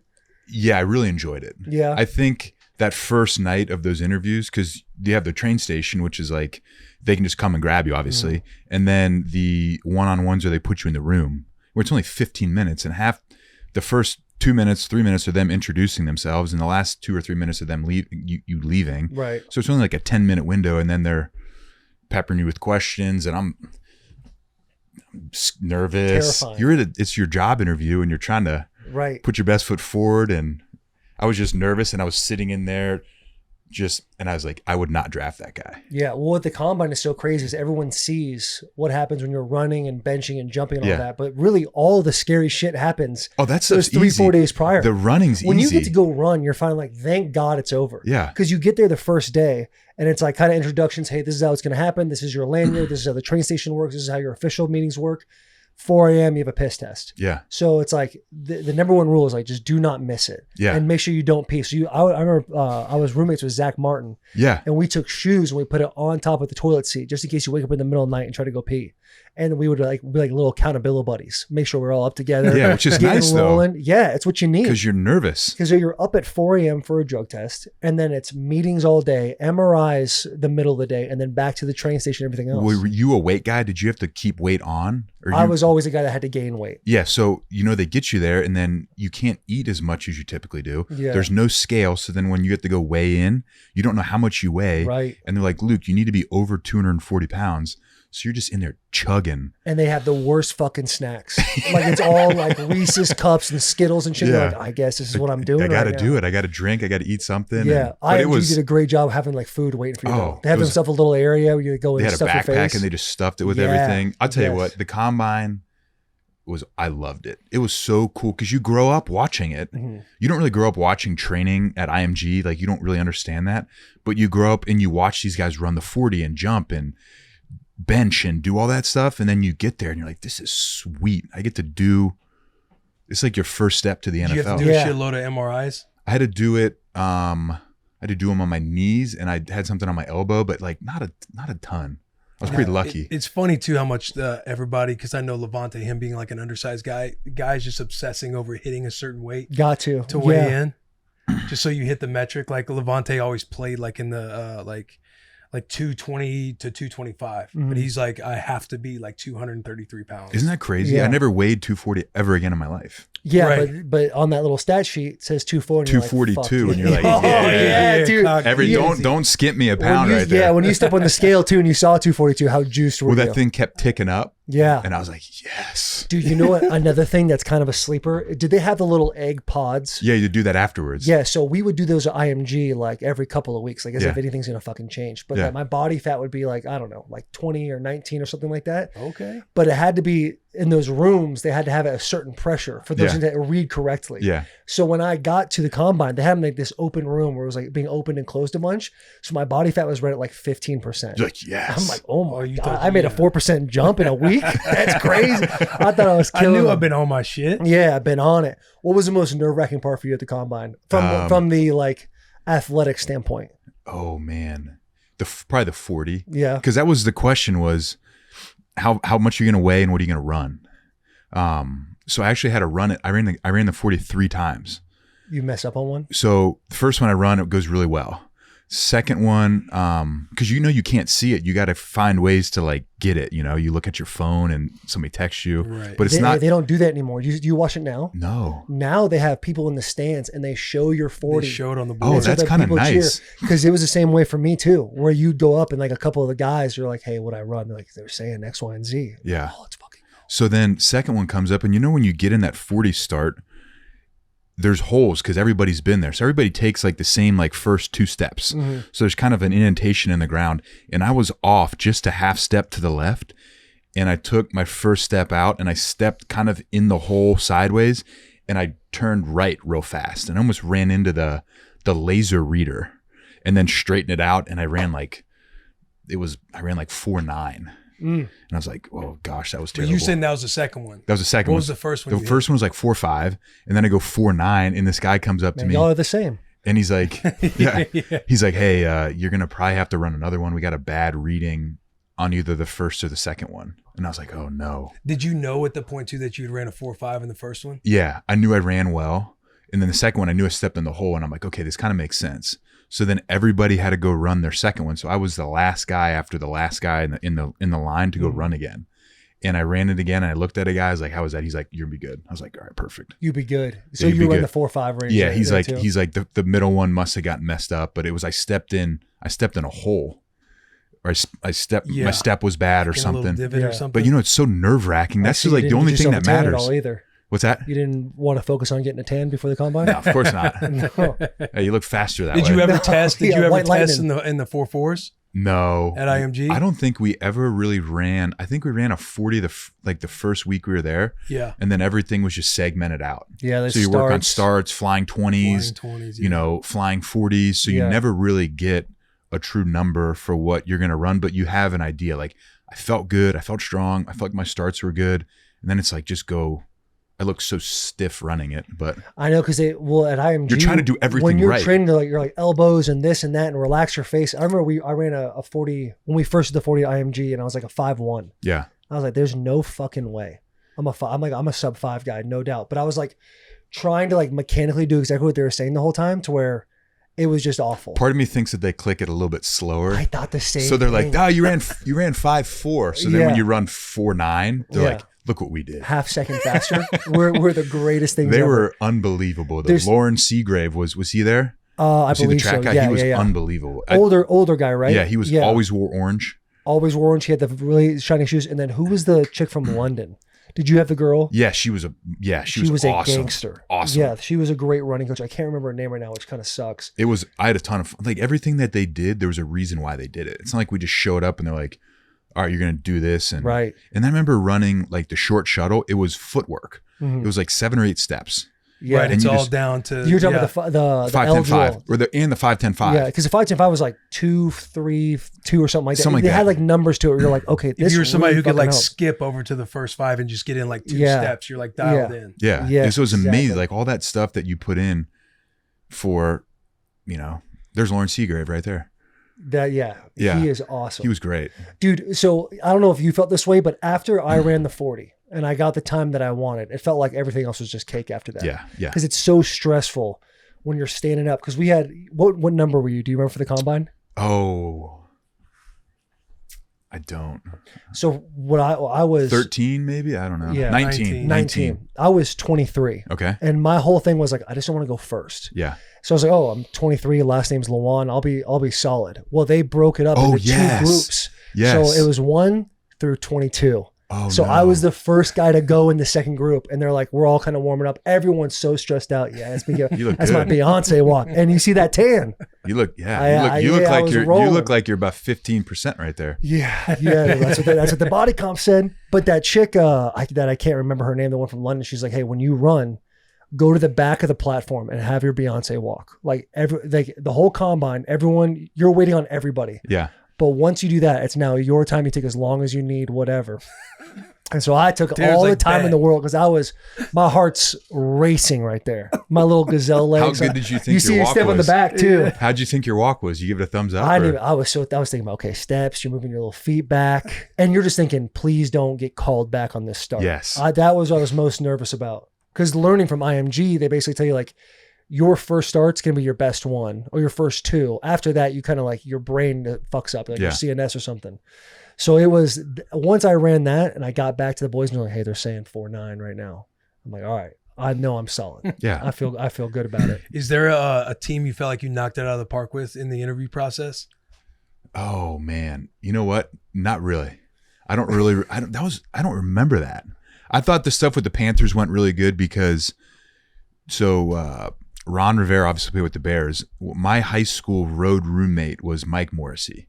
He was 2 years older than I was, and he was a great older guy. So when we went on trips on the road, he was my roommate for away games. His dad played with the 85 Bears. He played with the Bears for like 10 years, and he played linebacker with Rivera. So I remember going to the combine and be like, I don't know any of these guys, but I know that Jim Morrissey and Mike Morrissey have said really good things about Coach Rivera and his experience with them and their friendship and playing together in Chicago. So I'm like, at least I have one guy that I kind of have a connection to. So that one was, out of all of them, it was probably the easiest one after I said how bad my interview was on that video. But Yeah. I felt probably the most comfortable with them because I feel like there was a little bit of a connection there. Did you feel really confident that it was going to be the Panthers that grabbed you in the first round? I thought there was a chance. So you kind of looked at like teams that I took a visit to Carolina. So I met with them at the combine. I took a visit down there pre-draft, and I kind of knew like 9 to 15 to 20 because 15 was Seattle and they drafted Bruce Irvin, and then they ended up with Bobby in the second round. So they were going to draft a linebacker. I thought Buffalo was at 10. I think they drafted Stephon Gilmore from SC. And so I thought it was going to be one of those teams. I also took a visit to Tennessee. So I think it was, oh man, who did They actually, that was, yeah, but they did draft a linebacker, and it was Zach Brown. Zach Brown. He was a but they Chapel drafted Hill him in the kid. second round. Yeah. He could drafted fucking Zach in the second run. round. Dude, Trent Richardson. Yeah, I don't know where they drafted, what point. Yeah, scroll down a little bit. I want to see who they took. Who you talking about? The Titans? Yeah, Kendall Wright. Kendall Wright. Yeah. Damn. Yeah, but it doesn't Look at seem like that. they would have got him anyway. You knew who was on Yeah, true. Should have traded up. Yeah. But yeah. So did you have any? Like, did you have a place you wanted to go? Like you looked at the I locker room and I everything? thought Carolina would have been cool. I had some family that was down there. I was familiar. I liked it because of Ron. Okay. That was the biggest thing that I thought was cool, was that I knew him and they spoke so highly of him, and he was a linebacker and he coached like Urlacher and Briggs. Yeah. And he was with San Diego and then he was with the Bears. It felt, I was like, that'd be a cool place. How was it when you first got there? How was he as a coach? Because I'm Oh, sure he's he's probably hard phenomenal. on you since He was you're great. since you were a backer. He was phenomenal. He was like, he did a really good job of separating being the head coach, but also like he wanted to be a player again. So he'd be in the locker room. He'd talk to guys. He'd have you over to the house. He just made you feel very comfortable. So I always felt like, he was obviously the head coach, but he felt like a guy that he wanted to help you. He wanted to put you in a position to be successful. It was awesome. I couldn't have been in a better spot as far as just the people that were there. Sean McDermott was the defensive coordinator. I don't think that I could have ended up in a better system to play linebacker with that 4-down look. I played Mike, which was, if I was playing Will, I'd have struggled because in space, you're matched up on receivers. It's just bad news. Yeah, but you can run. Yeah, you can run straight, but you got to be able to. Julio Jones did, he did what he did, but That's fine. everybody's getting. Yeah, I mean, getting there's. got by I'm Julio. sure. I'm sure they can pull a picture of that up. Yeah, yeah, sure won't be back there yeah. working. Julio Yeah. Jones, Luke Kuechly. there it is. It's right. That's not even the best one. There's one that's like 2 pictures, 3 pictures to the right on that search. That one looks better. That one looks. God. Hey, actually, matter of fact, Look how much higher he is there. Take me through I'm not that even play, off the 'cause ground. He not even. He just high pointed it. He just Yeah. high pointed it. So- I Take mean, me you through that got, play because you're running with them So it's quarters, and you're competitive so on it's the ball. 3-by-1. So it's quarters, and if you have speed at number 3, which Julio definitely accounts for that, you get the backside quarters defender on the hash helps you out. Get you a 3 to X. Yeah, we called it a fax call, but same Yeah. thing. I was like, look at great. these two bonding right now. I man. said, great. You understand my Yeah, struggle. yeah. And they motion the empty, and I'm like, Oh man.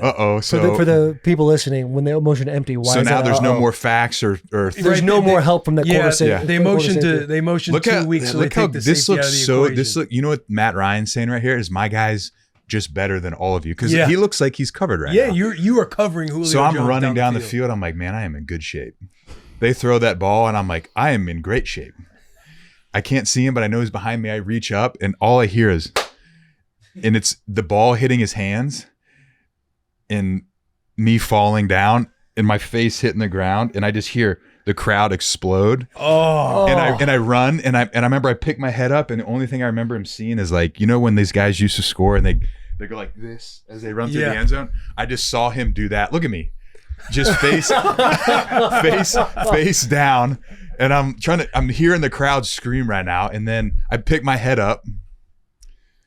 And they right at the end they show him kind of right there. That's what I see when I look up. I see that. I see it says, I can't even see the name Jones because he's tilted forward like that. And then I get to Damn. the sideline, and my coach is like, hey, you know you're supposed to be on him, right? I was like, Brother, I was on him. I know I was. Hey, It that just- is the craziest I said- comment a coach can make. You're a Mike linebacker. Look at You this. know- You're coaching Kuechly and Julio Jones Right. catches and scores on a competitive ball, and you're like, Right. you're I on mean, him, a competitive. So there's Competitive's a nice. 3x1 motion to back out. Competitive's a nice way to say it. I mean, it looked competitive, and then when the ball got thrown, that the competition kind of went out the window a little bit. Let this play a little bit. I'm running. He's running like 3/4 speed. I'm running literally as fast as I can, and he's still running away from me. Your safety over top was trying to get in on the action. Yeah, it was just. I mean, he looks covered right there. It's he's covered until. Yeah, I mean, Matt Ryan, he just throws the ball up for him. Yeah. Look, I'm trying to pull through the Got to pocket. stab through the pocket. I'm trying to pull through the pocket. He just kind of big boyed me there a little bit. God. I mean, you see a guy like Julio Jones. You don't have and to you give get me. God. You don't have to give me an excuse. You just say that you got God. that. We all get that was God. on Randy Moss's. You got Moss the next week. So you always want to be on. You got Moss as a little kid, but not for that reason. Not that way at all. What is like your toughest play, like the worst moment you've had? The worst was that it? No, that wasn't it because I kind of felt like it was the best I could have done. Yeah, and it's Julio Jones. You know, If you give 100% effort, the result my effort was doesn't matter. strong. It's just kind of like, hey man, like He made a play. They Just get bet- paid too. Just better than you. He was better for that moment. Yeah, That's it. he's just better. I remember my rookie year, we were playing Seattle, and it was Russ. Russ was a quarterback. Russ and I trained together at the combine. For the combine, and remember he breaks contain. He's running to his right. He breaks contain. Obviously, he's running down the field. I'm in coverage, so he crosses the line of scrimmage. I was like, I'm gonna crush him, and he's running like almost straight at me. I've got a great angle. And he's running like this, and I'm running like that. I'm like, I'm going to crush him. The last second, right before I'm about to hit him, he puts his left foot in the ground and cuts back this way. And I'm getting ready to just like fall into the tackle. And I turn and look. Guess who was running Mach 5 at my face that Russ set up? Mike Robinson. You remember him? Yeah. The Penn State guy? He hit me. He hit me so hard that I didn't even feel it. It wasn't a dirty hit. He didn't mean the head. He just hit me and I just crumpled to the ground. And I remember like looking up and he just smiled at me. And I was like, you got me. He's like, I know. I know. I know. So it was, that was, you talk about like welcome to the NFL, your rookie moment. Yeah. That was one of them. And then we played Tampa my rookie year at home. We were up at the end of the game. We were probably up 6 or 7 points. They ran a vertical ball, 3 verticals in cover 4, and I was matched up on Vincent Jackson. And Josh Freeman throws this great back shoulder ball to him, and I thought I had him covered. In college, you're close to him, he's covered. Yeah. I didn't know what a back shoulder ball was. See the eyes. And so go I'm up. running with him, and then all of a sudden he spins, he opens up, and he puts his hands backside, and he catches this football. And I was like, how'd that happen? Like some of that Did he stuff. score? He scored a touchdown. They tied it up. They go to overtime. We lose in overtime. Oh. So man. it was just like one of those things where you're just naive, and then something happens in a game, and you're like, oh, that's what they were.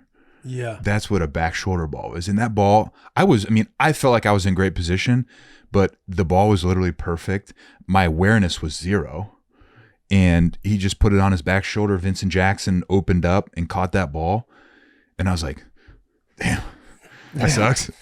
So, Yeah. So did you really not have a TV in your apartment your rookie year? That's so, no, I had everything. I had a, Oh, no shit. The lure of So what That happened? sucks. He's all ball, So no what happened? TVs, So what happened all was. film.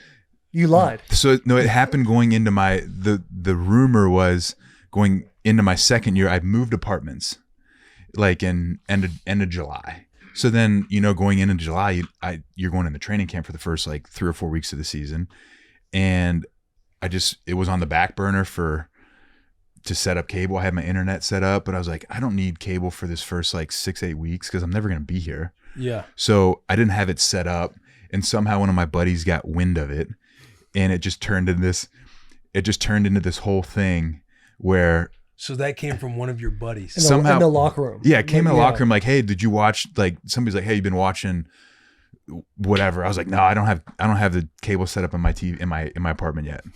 They're like, why not? I was like, I just moved. I didn't have time to set it up. Like we just went to training camp. Like I'm not here very much anyways. So when I get back from after training camp, I'll get it set up. So that was like what had happened. Everyone's like, you didn't have TV? I'm like, I'm not a psychopath. Like, It was very much framed like that. Yeah, which like is, all you just, I just pictured you in a carpeted room with a blow up mattress. yeah. Maybe a hyperbaric chamber in Yeah, the just corner. paper plates That's and a it, yeah, microwave exactly. and macaroni and cheese and ramen. Never microwave. Yeah. It takes out too much nutrients for yeah. you. Yeah, there it is right there. God. Yeah, that is one of the things that like. Look at that. Just. I mean, that's an insane throw and catch. And then they went for two. They were down 8. So then they got the 2-point conversion afterwards. God. And I ran into the goalpost, and that was just like insult to injury. Like I just got worked, and I just got crushed by the post. Hey, the Watch rollover this. too. Watch this. Ugh, look at my leg. God, it sucks. And then you turn And the around, rollover and to then check. then you look up, and you're like, he definitely caught it. And look at the official. Yeah. It's like he was waiting to do that. Looks like, was He that wanted on to make me? sure you were taking a peek first. Yeah. He scored. I was like, Nobody touched that ball? oh dang. God. Look at me. I'm like, gosh, I suck. Good hip flexibility though, or Yeah, that quad was flexibility. 21, so it didn't really matter. Dude, defensive player rookie of the year, though. Luckily, they didn't see that play. Yeah. But how awesome is that? It was cool. It was fun. I mean, it was you just to have the opportunity to play like that as much as I did as a rookie was so cool. Yeah. In a great system. That system was set up for linebackers to just run around. It was cover 3, cover 4, a little bit of man. We had really good guys in front of us. Our defensive line was sick. And they called plays that highlighted the linebackers. So it was Thomas and I. So John Beeson, I'll talk about Who was a thumper? who I talk about, like, so go back to college with Herzlich and Mike McLaughlin, like great older veteran guys that had their pride never got in the way. They were just there to help you. Mike Morrissey, the guy I talked about that knew Ron, and those guys were so helpful. And then when I got to Carolina, it was the same way. So when I got there, it was James Anderson was coming off a career year. Beast was coming back from an Achilles All-Pro, Pro Bowler, like the dude in the middle, like stud. And then Thomas was coming back from his third ACL. Thomas at full speed was what Thomas was for 16 years in the NFL, and then me. So there was 4 of us. I was the rookie. Beast and TD were coming back from substantial injuries, an Achilles and an ACL. And then James, was going to play, obviously. Healthy, had a great year, coming off a good year. So I remember I showed up my rookie, one of my first days there. TD comes in, and he's like, hey, I'm Thomas. Here's my number. Lock me in. If you need anything, let me know. And I was like, that's just an older guy coming in and like checking a box and doing all this stuff. But he was the best. Helpful, talked you through things, taught you stuff, who to talk to, chiropractors, where to do everything in Charlotte. He was fantastic. How to practice, how to be tough, how to play hurt, like all that stuff. And then Beast got hurt. Beast got put on IR, I think, after the Atlanta game, my rookie year, which was like week 2 or 3. And so then I slid from outside linebacker to inside linebacker at Mike Beast's spot. And all Beast ever did was help me. Sat next to me in meetings, talked to me, watched tape with me. Hey, this is how I played cover 2, and this is why. This is where my eyes looked like. There was never any sense of like, you're playing Mike, you're a first round pick. Like, I'm hurt. I've been hurt 2 years in a row. There was never like, I'm worried about my job. It was, how can I help you? Mm-hmm. So I think, I was always very fortunate to have guys like that through my football career, high school, college, and then Beast and Thomas and James and a guy named Jordan Sen who was played with us for a long time. He was like could play all 3 spots, big time teamer, but was very smart, very intelligent, great with his body. He sat right next to me in the locker room, and he would just, all he ever did was just help me. So I was just a great coach with Ron, and McD was a D coordinator, and then those guys around me. It was like a perfect situation. Dude, TD had a hell of a career. I my mean, gosh. three ACLs. And able to come back and play the way he did was and unbelievable. I met him out at one of the NFLPA meetings, and this dude's just eating like burger and fries and that's how he eats was. whatever. And he sits there. I'm like, hey, are you eating like this throughout the season? He's like, oh, I eat whatever I want all the time. Which is like, wild. buddy, how in the fuck do you do know. that? I think some of those guys, like, that's just what they're best at. Yeah. Like, this is what he plays. This is what how his body reacts the best, and that's what he's gonna do. But his like 6-inch snap was he was so fast. Yeah. So explosive, snap, ultra physical, and just a great guy to watch as far as how to do things. Just a dangerous linebacker room. Just tough, high effort, ultra competitive, like all those things that require no athletic ability. It's all like decisions, like, you are what you are athletically. You are how height, weight, speed, whatever. You make a decision how tough you are, how physical you are, how hard you play, and how much it matters to you. Like those are things that you control. And it was great to see that from an older guy. As a young guy, like these are non-negotiables that you make the decision when you walk on the field, you're going to do it a certain way. Yeah. Yeah. It sounds like you had great leadership. Yeah. Walking in, helping you out, showing on you that the ropes defense. immediately. Yeah. That's unreal. When you obviously, there's such a conversation revolved around you about like calling out plays in the beginning. Did you already have that capability to break down film, or did those guys, were they a big part of teaching you that stuff? So I was fortunate in high school. Our high school coach would bring us down to his office during lunch, and he'd put on a VHS tape, and we'd eat lunch down there, and he'd put the tape on. The tape would just run, and we could like rewind it if we wanted to. Yeah. But then you don't really understand why you're doing that until you're in the game and you're like, oh, I saw that in when we were watching tape with coach. And usually it's after the fact, so it's like very retrospective. But you start to figure out like, oh, I can get a real advantage by watching tape. So we kind of did that in high school, and then I got to college, and there's another guy, Wes Davis. He was a safety, California guy, super smart, intelligent, big tape guy. So when you get to college, it's like you can watch whatever you want. You can sort it however you want to watch it. Personnel, formation, down and distance, you know how it is, whatever you want. Awesome. Yeah. So I go in there and I'm like, this is too much for me to handle. I got to figure out how to do this. So I would go watch tape with Wes. This is as a freshman. And, Wes would be in there and he'd be like, all right, hey, imagine we're playing cover 4 and you get this, like, how you playing it. So you start to figure out, all right, I can match my call up with the play. So when I watch tape, I can envision myself in that situation. So that was kind of like the first step. And then the second step would be Wes would be in meetings and say, all right, he's like, this gives us problems in cover 3. And in my head, I'm like, I don't really know what that means, but like, sure. Mm-hmm. So he'd be like, this is why it gives us problems. He's like, if I see this look in a game, I'm going to let you know. And then we'll just kind of play it like this. You kind of play the play a little bit. And he's like, all right, I'm going to give you a heads up in the game when we're going to get it. He's like, I'm going to tell you we're going to play it a certain way and we'll be in good shape. I was like, all right, great. So then comes up in a game, Wes gives me like a nod and I'm like, hey, this is what he's talking hey, no, I like give him a nod back because hey, what's up? Like, and the play would happen and I would just be aloof. He'd be like, I gave you a nod. I was like, I gave you one back. He's like, no.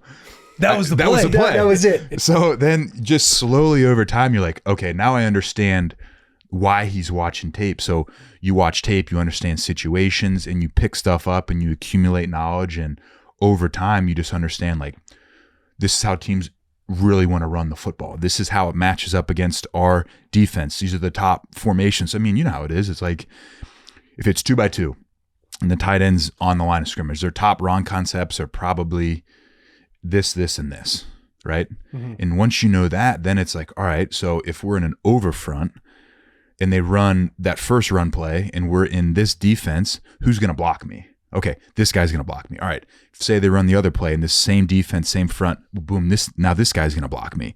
And you go through that, and then when practice rolls around, you get it. And then when the game rolls around, it's like, all right, here's my formation, here's my call on defense. This is how we're lined up. The ball gets snapped. I get my one read from whoever I'm reading. Boom, now I know who's going to block me. I know where the ball is going to go. I have to beat that guy in the run game, whoever's going to block me, and then I'm clean to the football. One guy's blocking you on each play.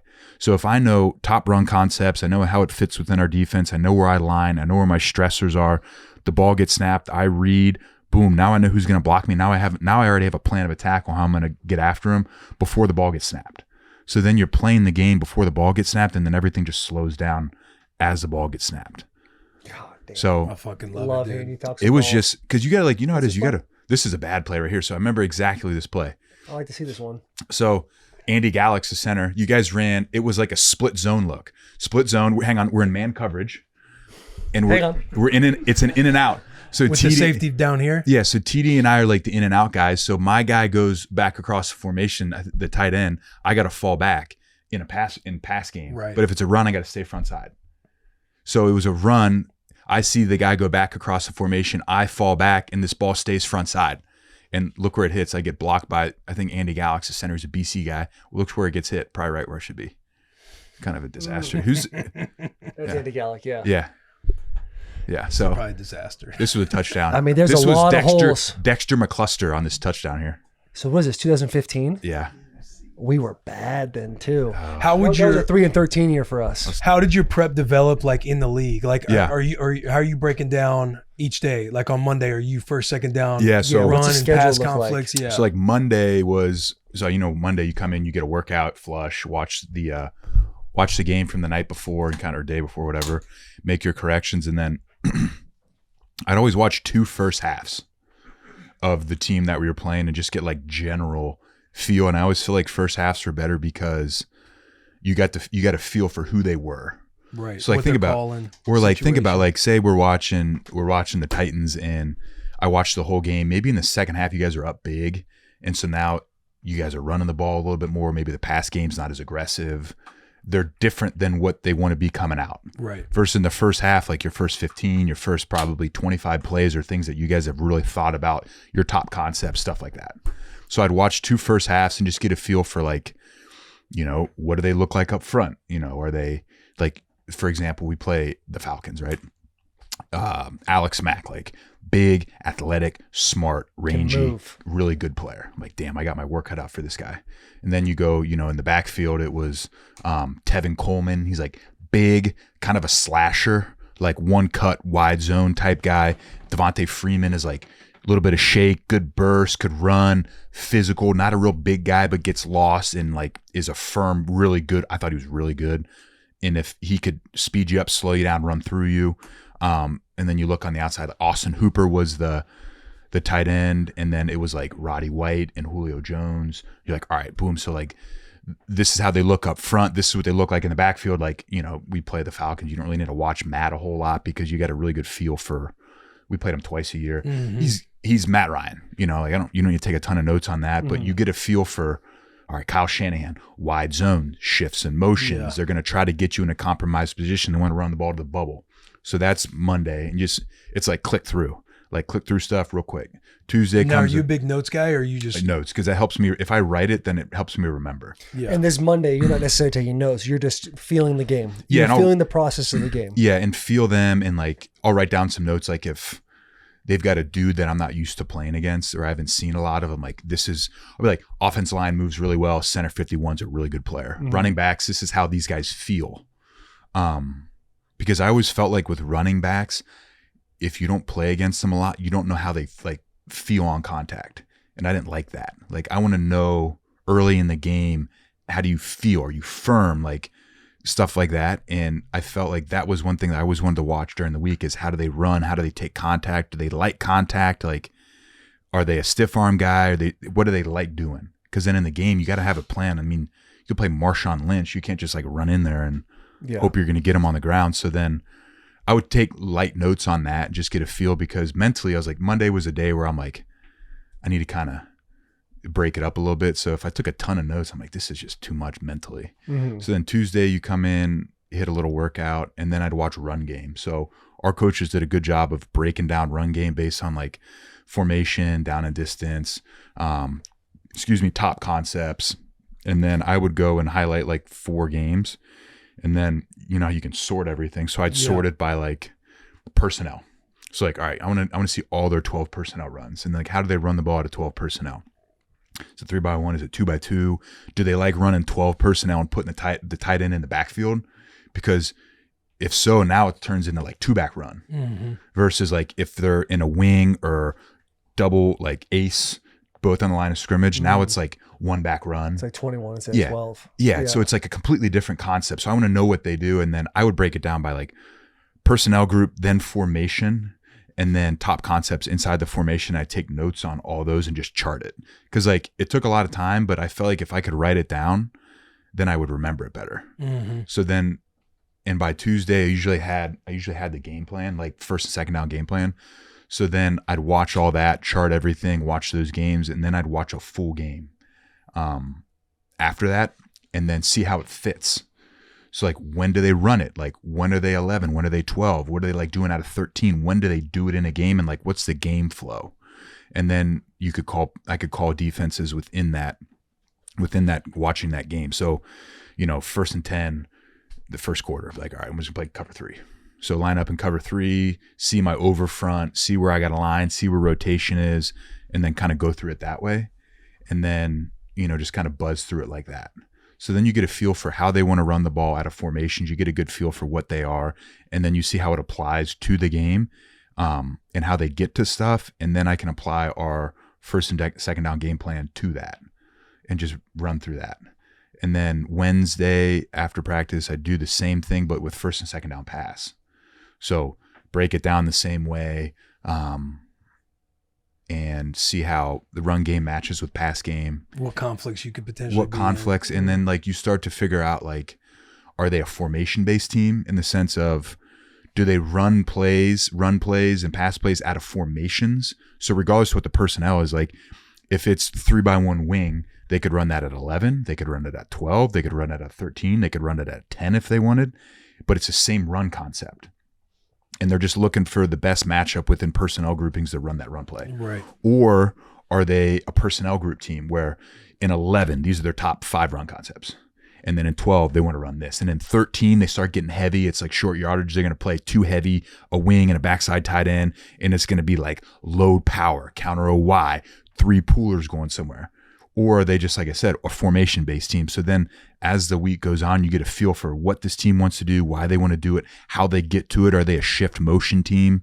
Do they build sets? Because the only thing that matters in football is what's the final formation. Mm-hmm. So are they stagnant, or do they line up in 3-by-1 and then shift to 2-by-2 and then motion this guy across to 3-by-1? I don't care about any of that.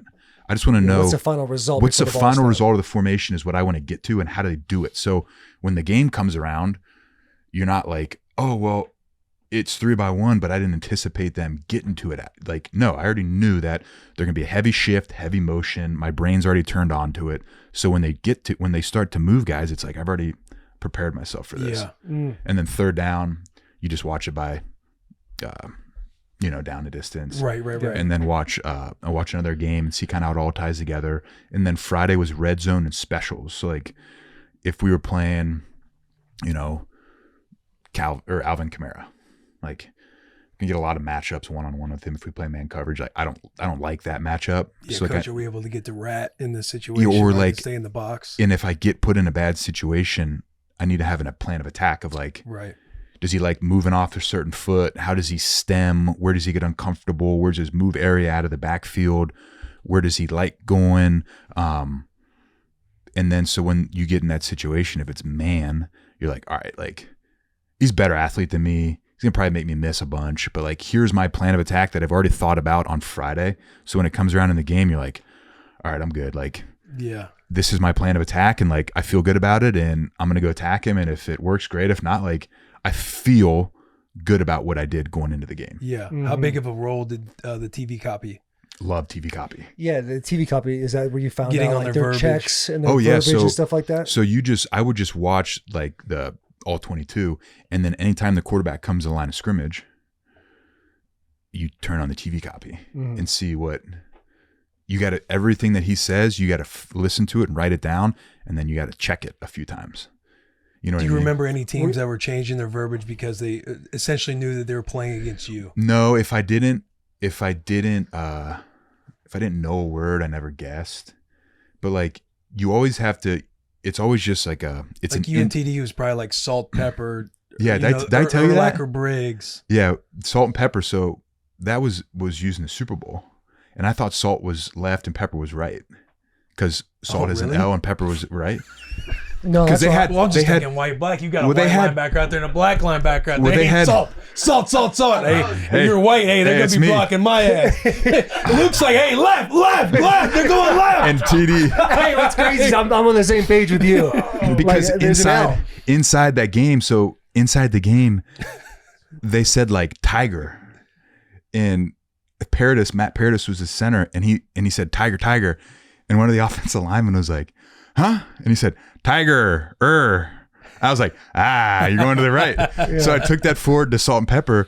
And I remember having an argument with TD about it. And we get in the sideline and I'm like, I don't know why they call pepper and they went to you. I was on the right side or whatever, the left side, they're right. And he's like, no, you missed the whole thing. Salt, you're white. Pepper. I was like, it makes sense now. Even the craftiest of minds get caught. Oh my gosh, it was so funny, man.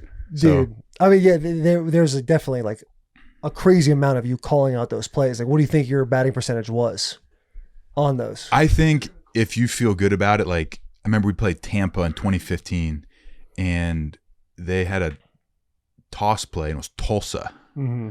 And I remember it was a check they talked about. It was like on a third down maybe, and we were all mugged up. So Thomas and I were both mugged up. We had a safety mugged up. So we were, if they had a front side bunch. And so if you just down block, pin and pull, the off the ball defenders that are supposed to make the play are never going to get there. Mm-hmm. It's like throwing a screen out of a mug look, like a wide receiver screen. And I remember he gets there and Jameis comes up and looks around and he's like, all right, we got double mug. All these guys in the line of scrimmage, safety's down, showing off the backside, the rotational guy, and the nickel's showing up because it's a bunch because he's got to press the point. And he checks Tulsa, and I'm like, oh my gosh, perfect. Yeah. And so we pull everybody out and bump everyone plus everyone front side, just totally get out of the blitz. We were supposed to be dropping defensive tackles. It was like a sim pressure, and we just told all the defense linemen, like, go. Don't drop. It's a run. It's a toss. Go. And one of the guys, I think Jared Allen made the tackle. And I was so happy. It was like, it all worked, you know? Yeah, you get that that's one fucking play, awesome. get that one play you make based on film and you just like, it's all worth it. Yeah. You know? Yeah, all the preparation was worth it for sure. And TD was great at that. TD watched a ton of tape too. So we had a good little combo. When you get to those games, the amount of preparation you put in, knowing like Alvin Kamara, when you're like, oh, this is how I'm going to attack him. So I know regardless, like my process has been correct. Yeah. Did you have nerves before the games or was it like Hayes in the barn? Like, I was always nervous. Yeah. Like you always want to get in the flow as fast as you can of the game. And the longer you're out of the flow of the game, the less you feel like you're a part of the game. Yeah. So you can prepare all you want, but you want to get into the flow of the game as quickly as you can. And if you're not in the flow, you feel like you're floating. And I hate that. So you're always nervous to go in the game because you don't know. Each game feels different. Like it feels different from, the surface is different. How the team you play is different. The coordinators are different. How they want to attack you is different. The players are different. The run game's different. Like everything feels different each game. And you were always like, I don't know about nervous or you're anxious. Yeah. To like feel the game and feel like you're a part of the game. And until you do that, you're kind of like, damn, like I need to get in there. Need to feel somebody. I need to like a little bit. action early in the game. With that thought process, was it better for you in your mind to go 3 and out your first defensive drive, like, oh boys, we got them 3 and out, or like a 8-9 play gritty drive, where maybe they come up points, but like okay, this next drive, I feel like I'm immersed in this game now, so I feel a whole lot better. I think it depends on if you get a piece of something early. Yeah. Like you got to get a piece. Explain to me the piece of something. Like if you make a good tackle, like on first or second or third down, or like first or second down, you make a good play like around the line of scrimmage in the run game. You're like, all right, I got like kind of first hits out of the way. I'm good. Or like you make a good play on third down. You get a stop. We're off the field in like a 3 and out. Or you're in the mix. Or like you feel. Say they run power and you stick a guard and you force a guard. You're like, all right, I'm in good shape. But if it's like pass, toss, run away, incomplete on third down, you're still like itching a little bit. You know? You need to get a piece of something. Yeah, you need to feel somebody. Talk about the pain from the Super Bowl. And and have you forgiven Cam Newton for not jumping on that fumble? Oh my gosh, the further you get away from it, the more you appreciate it. Like how special that year was, how much fun we had, how good our locker room was, like all the games that we played in that were so fun.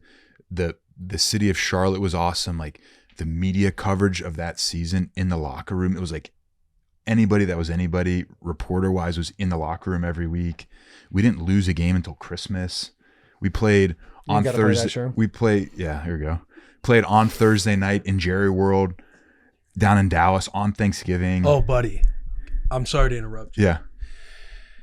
That was my favorite game to watch of you. I'm like, you're like a proud father and I'm your son. It's like, Well, you just got like super comfortable in that chair. Yeah.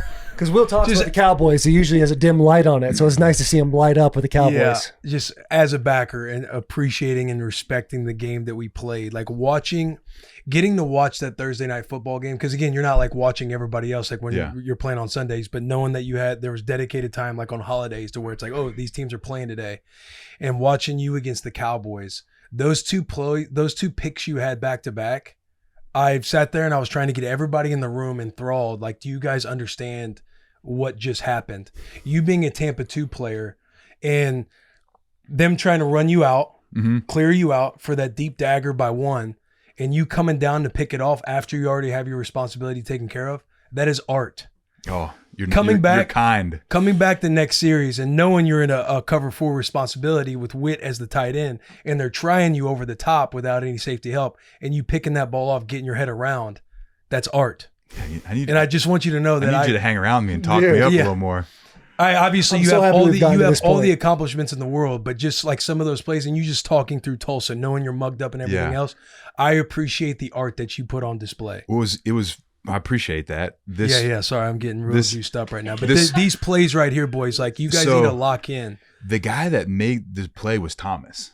So we were in a sim pressure. So basically what was supposed to happen is TD was supposed to blitz, and we were supposed to drop the defensive end to the field. So Romo saw the pressure. So he's like, all right, the hook player, it was just sim pressure cover 3. The hook player is a defensive end. So I'm going to throw this dig right behind the defensive end. So Romo checks protection, swings everything. And so Thomas is like, dude, we need to get out of this. They just push protection to me. It's a bad matchup. So Thomas looks at me, he's like, hey, we need to check cover 2. I was like, all right, cool, let's do it. So who's at the green dot? I did. But Thomas and I and like Roman and Kurt Coleman, it was like, it's just a discussion. You guys are just on the same page. It's just a discussion. It's crazy that you guys have enough time to have a discussion as well. That's wild to me. Yeah, TD and I had hey, he's like, he just mic'd it. You want to go to cover 2? And I was like, you want to? He's like, yeah. I was like, all right, cool. Check cover 2. So like, you've got time.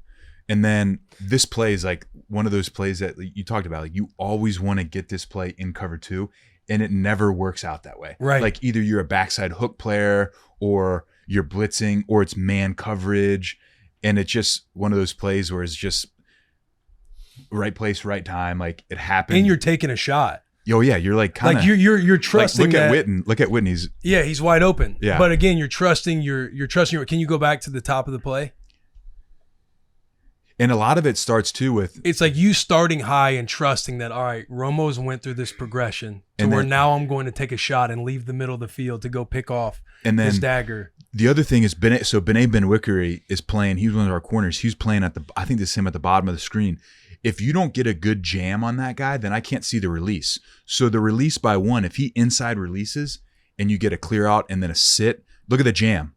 Do you see the jam by Benet? Yeah. So the jam slows it down. This is what we're talking about? Yeah, down low at the bottom. Okay. Yeah, he gets the good jam, pushes him inside and puts those two guys on levels and slows him down. So the progression for Romo is slower. Right. So he doesn't get to dot that ball when he wants to.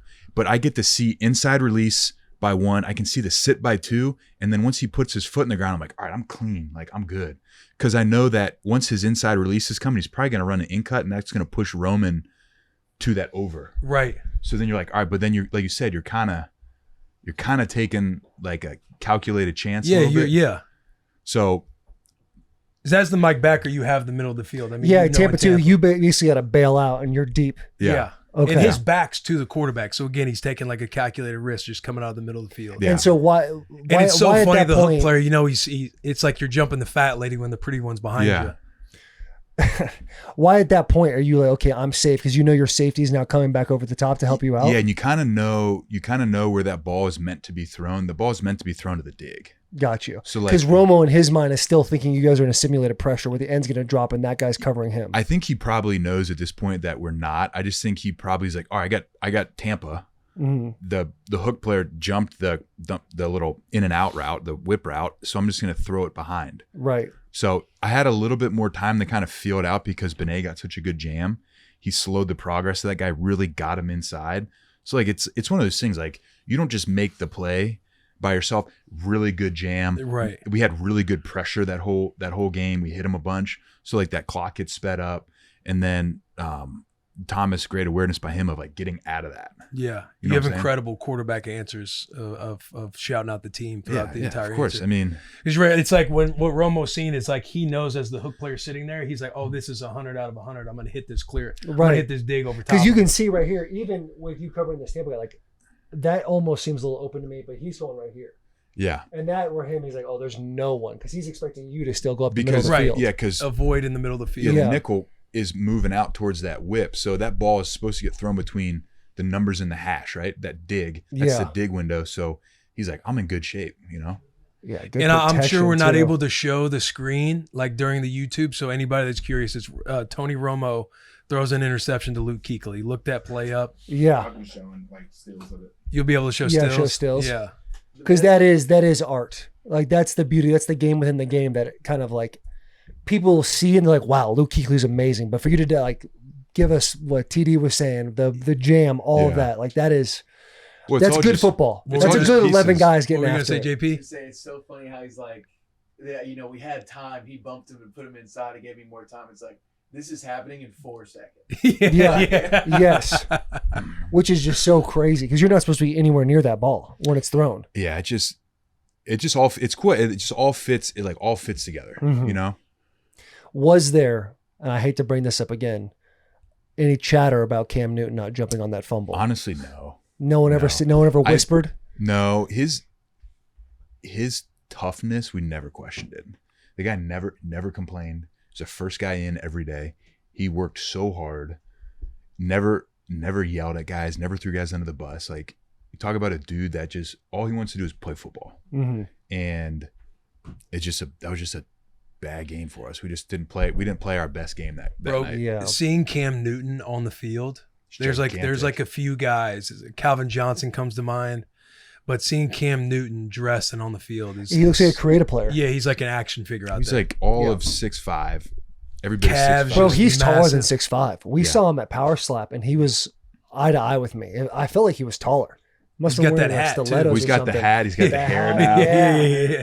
He's like It was he's crazy. like 7 feet tall with all that. Yeah, no doubt. He's not getting any rides. But that's interesting you say that because the way he's portrayed in the media is that like he's a cat that seems like a very much an eye guy. Well, that Like when he's on ESPN, he's saying, Yeah. I would rather have my MVP trophy than a Super Bowl trophy. I'm not getting that same vibe as I'm getting from you. We're like, oh, he's a team dude. would you give up your defensive player of the years for that Super Bowl? Yeah.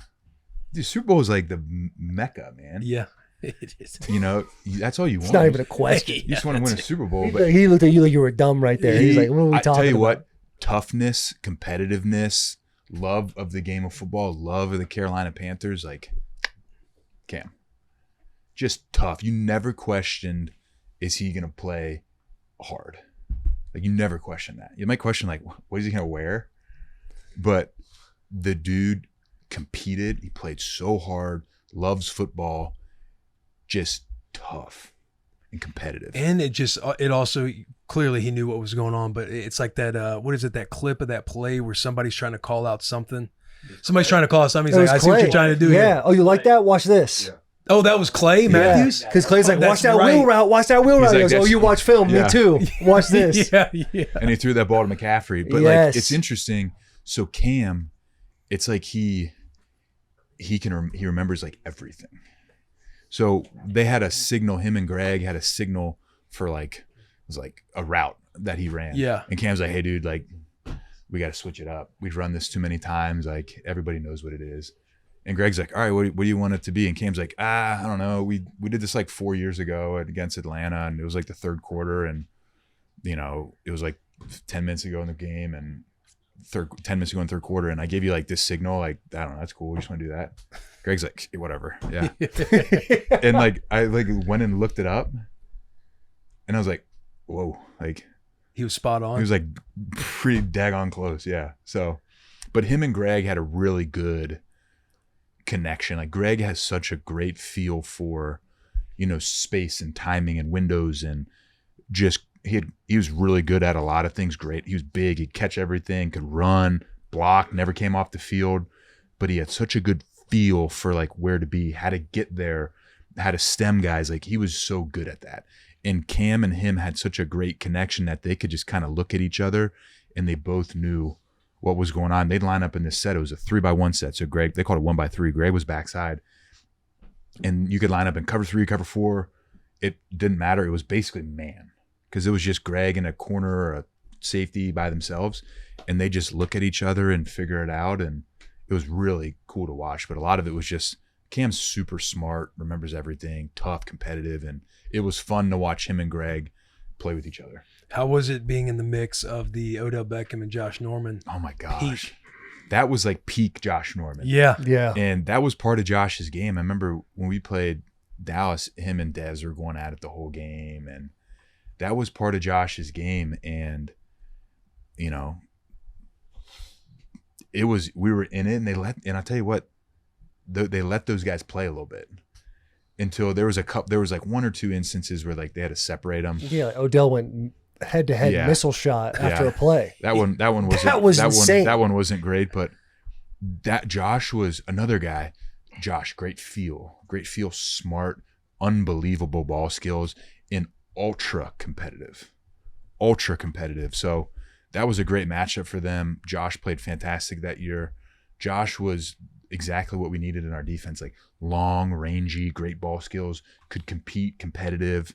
He was really good. And that was a interesting game. We were up 1,000,000 points, and they came all the way back. Odell actually caught a ball there at the end of the game to tie it up, and then Cam went down, and Gano kicked the field goal to win it. But it was like we were there. Josh and I are having a good chat here. You trying to tell him to keep his cool? I was like, hey, keep doing you, man. Yeah.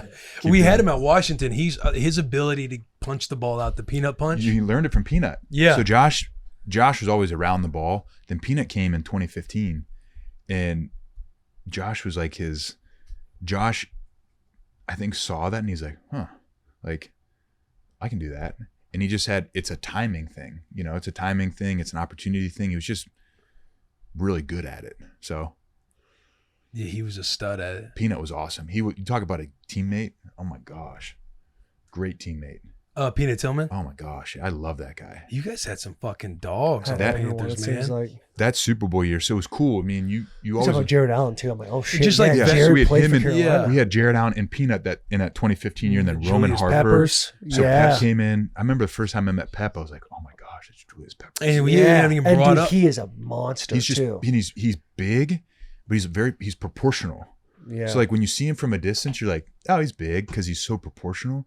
And the closer you get to him, you're like, oh, yeah. hey, monster. he's pretty That's stout. some density to him. I was so happy when we played y'all, and I think he went back, right? He So- played, and then he went to the Packers. Came So back, when or was he it vice played us in versa? 15, he was in Green Bay. So he went Gotcha. Carolina, Chicago, and then Green Bay, and then at the end he came back to us. Because when that was like his last year, right? His Like, last 2 years are in his Carolina. last 2 years. So when we played, I mean, he put his hand in the dirt. I'm looking at my forearm and his forearm. I'm like, this is not the Some same. things- We're not playing the same game. Him Things and aren't I. just equal. But he was in that mode of, I'm gonna pick and choose my shots to kind of when to really go hard. But he was like playing the game, and it was love. Just I was talent. so happy about Just so that. talented, man. He was Yeah. unbelievable. Him and guys like Suggs too, like just kind of like understood the game at a level where like they knew when it was time to turn it on and not. Like Yeah. on that older age was just so cool to see. And Suggs then was another nasty. guy that was a freak athlete, Shaq Thompson. Shaq. So You're mentioning all those vets, and yeah, Shaq Thompson had the ability he had a lot of range. oh my gosh. So it was interesting. They bring Shaq in, and he played running back, linebacker, safety at Washington. And we bring him in, and Thomas was playing Will. I was playing Mike. So like, there's not a ton of room. But we're like, we need to get this guy on the field because he's so talented. He does everything well. And he was super smart from the day he got there. Like, you tell him at one time, he got it. And there's guys that can like memorize, and there's guys that just have great feel for the game of football and how to play and competitive and effort. Shaq showed up in the day that he got there. He had all of that. And so like, we need to find a way to get him on the field. So we would play him at nickel. Right. and we called it Buffalo, and it was just a package we had. It was like a big nickel, so we could play all of our nickel calls, but have a bigger body in there, so we could like blitz him. We could play 5 down with him on the line of scrimmage. We could play zone coverage, so then there was really no matchup issues. But we were able to get him on the field and highlight what he was able to do, and it was just awesome. Yeah. And he's a great. He took so much pride in being the young, because our room was good. So it was like Thomas, AJ Klein was a really good player. Because he was a 4th rounder that. Yeah, he was an Iowa State kid. Was he 2013? 13, yeah. Yeah. He was my year because he sat behind you. But anytime like you would be down and he'd come in, he'd light it up. Like he he's got a to go stud. on and take a contract to get bigger money. Yeah. With New Orleans, New right? Orleans, yeah. Yeah, with New Orleans. So AJ would play, Shaq would play, but our room was like established older guys. And he came in and it was like his mission, like, I'm not going to let any of you guys down. So like that's how he prepared. That's how he practiced. Oh, that's so awesome. He played special teams, never complained ever. Just a good guy that like got it. So That's he's awesome. got a great career. Yeah, it fires me up. You guys did have just a hell of a room. Yeah. I'm sure like AJ, you just got to be itching to get on the field at times, like playing behind somebody like yourself, or just knowing you're not going to be seeing the field unless an injury or something like that happens. Because AJ was a stud at Iowa State. And again, anytime he came in during a stint that you'd be out, like he'd light it up. Like he was a hell of a middle linebacker. Yeah. I tell you what, you give those guys a lot of credit too, because he was like the first guy in wherever. So if it needed to be Will, he could play Will. If he needed to play Mike, he could play Mike. If we were playing, 3 backers and like a base look, he could play Sam. And you don't get reps at practice. Right. Like you don't get any. So he had to show up and lock in meetings and go to practice and, do his thing there and then go run down on teams. And then, hey, Luke's out. Like go play Mike backer. All right, well, next week, TD's out, Luke's back in. All right, now you got to go play Will backer. And it's like he never lost a step or like had a mental blip. It's impressive, like those guys that are able to do that at a high level. Yeah. Dude, what was so fascinating to me is watching your career and like when you started like 4, 5, 6, started to sustain a couple of injuries, your ability to kind of take your head out of it but still be so productive. How is that like transition for you? Because it seemed, at least from me on film, obvious, like, okay, this guy's not putting his face in as much, but he's still finding ways to manipulate blocks and be just as productive. Which you kind of nailed it. Like the older you get, like you physically you slow down, right? But it's like physically you slow down, but like mentally you learn more. Yeah, you surpass your physical ability with mental ability. Yeah, so then you're like, all right, well, I don't need to go smash that guy. Like I know where his point of attack angle is. I know where mine is. Can I speed him up? Can I slow him down? Can I get him playing at my speed? Like my advantages are I'm quicker, I'm faster. I might have a little bit more like quick pop than he does. If I get in a dog fight with him, he's bigger, he's stronger, he's more powerful. I'm going to lose like 9 out of 10 times. So it's like, how can I manipulate a block in the sense of like, if I need to get there and I can get you to slow your feet down or stop your feet, now I can speed up faster than you. I can slow down faster than you. I can speed up faster than you. So instead of like trying to run through your chest, if I can get you to stop your feet doing boom, I can just get past you that way. So it's like, how can I, you don't want to hit a million guys in the game. It just wears you down. Yeah. So it's like, but there's an ego element to it. Like being Yeah. a Mike linebacker, being a thumper, like you could hit, like, Yeah. was there ever a point where like, I don't want to give up this part of me, but I know it's the best for my longevity? Yeah, you just like you love the game of football. Like you better figure out how to play it as long as you can, and that's just kind of part of the game, Talk to us about how when you were first starting to sustain the concussions. Like if I'm a teammate of yours and you get dinged the first time, oh, Luke, he's got a concussion. Second time, Luke's got a concussion. Third time, when a pattern starts creeping up, and then you're coming into the cafeteria or something, and it's like, hey, what are you learning? Like, talk about that time as a pattern starts to show itself with your head injuries. Because there's always a point of feeling like vulnerable, like almost like mortal. And two, like when you're getting stuff like concussions, there's a part, anytime you have an injury and you're coming in the room, you feel like you've let everybody down. Or like if you have an ankle, right, or a high ankle sprain, and guys might be like, they're not questioning can you go, but in your mind you're insecure enough to where you're like, I hope these guys know that I am facing something pretty bad right now. I'm just not able to be on the field. Right. Yeah. But talk about the head injuries. I think a lot of it is what you learn, and like you said, you're 25 years old. You're like, I'm fine. I think a lot of it is with because concussion stuff, it's like you need to be as honest as you can with yourself and with everyone taking care of you. Because if they don't know how you feel, they can't help you. So like the more honest you are with them, the better and the quicker you can come back from whatever you have going on concussion wise. Mm-hmm. And that's what I learned, probably the hard way is like our doctors are phenomenal. They took great care of me. They did everything they needed to do. And I just wish I would have learned from an earlier age to be more honest with them, because you got to get all the way back before you can go play again. Right. Yeah. Like there's no, say you have like a wrist that's bugging you, you can like tape it and like, okay. Yeah, it's kind of like a badge of honor when you're like when you have just a like little figure it something. out. Like, or you Yeah. do something to your finger, you're like, all right, bud, like you don't really, you're gonna be fine. Yeah. Versus your head, it's like you can't really tough it out. And the more you try to tough it out, the worse it gets. And then you start to realize like, why do I like you said, you want to play and like you want to bring value to your team, right? And then you start to realize like, all right, if I'm not honest and I go back out before I should and I get dinged again, I'm providing less value to my team because now I'm going to be out for longer. So it's like, all right, maybe it takes me, 2 weeks to come back. I'd rather be honest and take those full 2 weeks and come back than after a week be like, I'm good. And you're not. Mm-hmm. And then you get dinged again. Now it's 5 weeks. Yeah. So instead of it being a 2 week injury, it's a 6 week injury. And it's all because you didn't take care of yourself.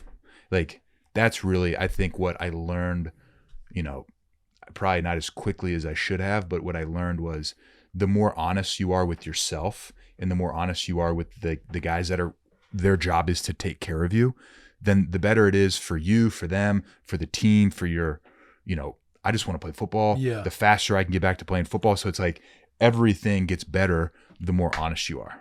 Now, when you had the first one, like how many do you think that you had before that first one? I don't where think you're I taking had yourself zero, like for sure, like 100%. Cause you always wonder like, will I know if I get one? And then the first one I got was in 2015 and I was like, yeah, that's one. Yeah. Yeah. So, And did then- that one you But come there's back always- earlier from? Like when you're saying, I No. wish I'd have learned it sooner. so Because if you feel like you didn't have any before that first one, was there some of those early ones that you're like trying to in your brain tough it no, out? so that one was the first one. And I was like, I need to get better. And it worked out literally perfectly. So that was week 1.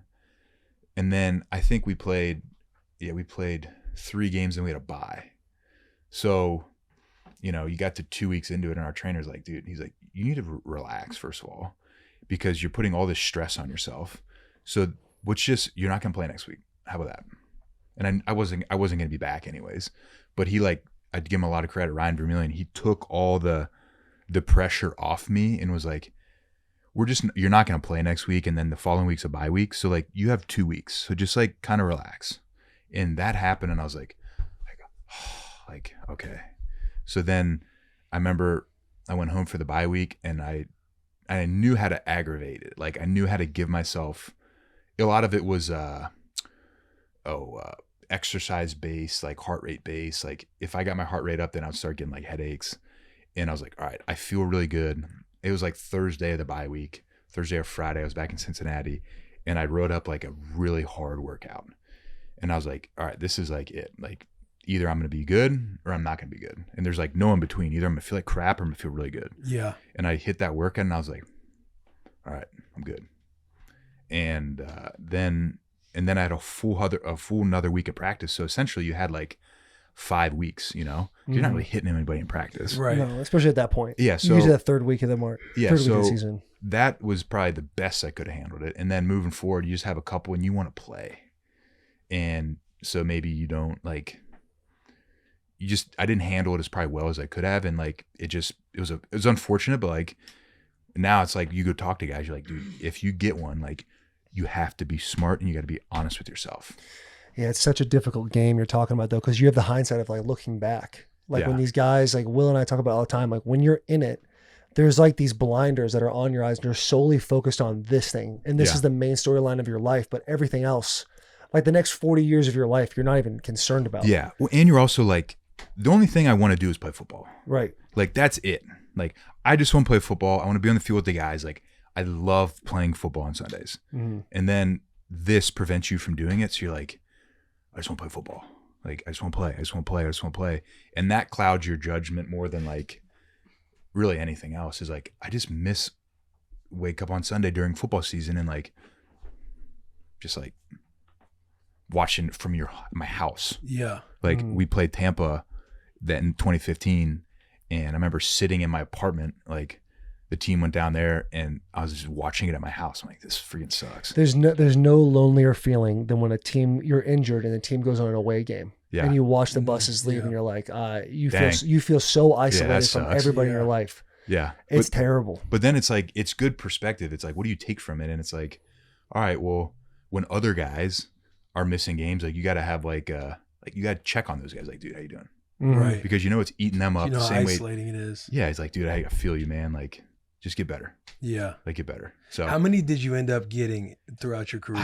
I don't know. I mean, I missed some time in obviously 15, 16. I missed a game in 17. And then like nothing that was like really, nothing like big after that. When was retirement starting to come into the fold? End of that 2019 season. Because you just like clip a guy and you're like, dang, like it wasn't like, you used to just go smack dudes and have no issues. I would go hit a guy and I'm like, didn't really feel great. And so then once you make the decision in your mind, like, I'm not all the way in it.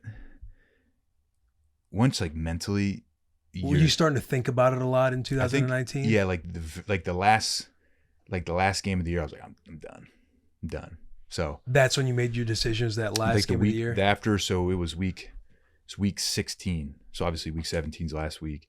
Week 16, I remember being like, probably done.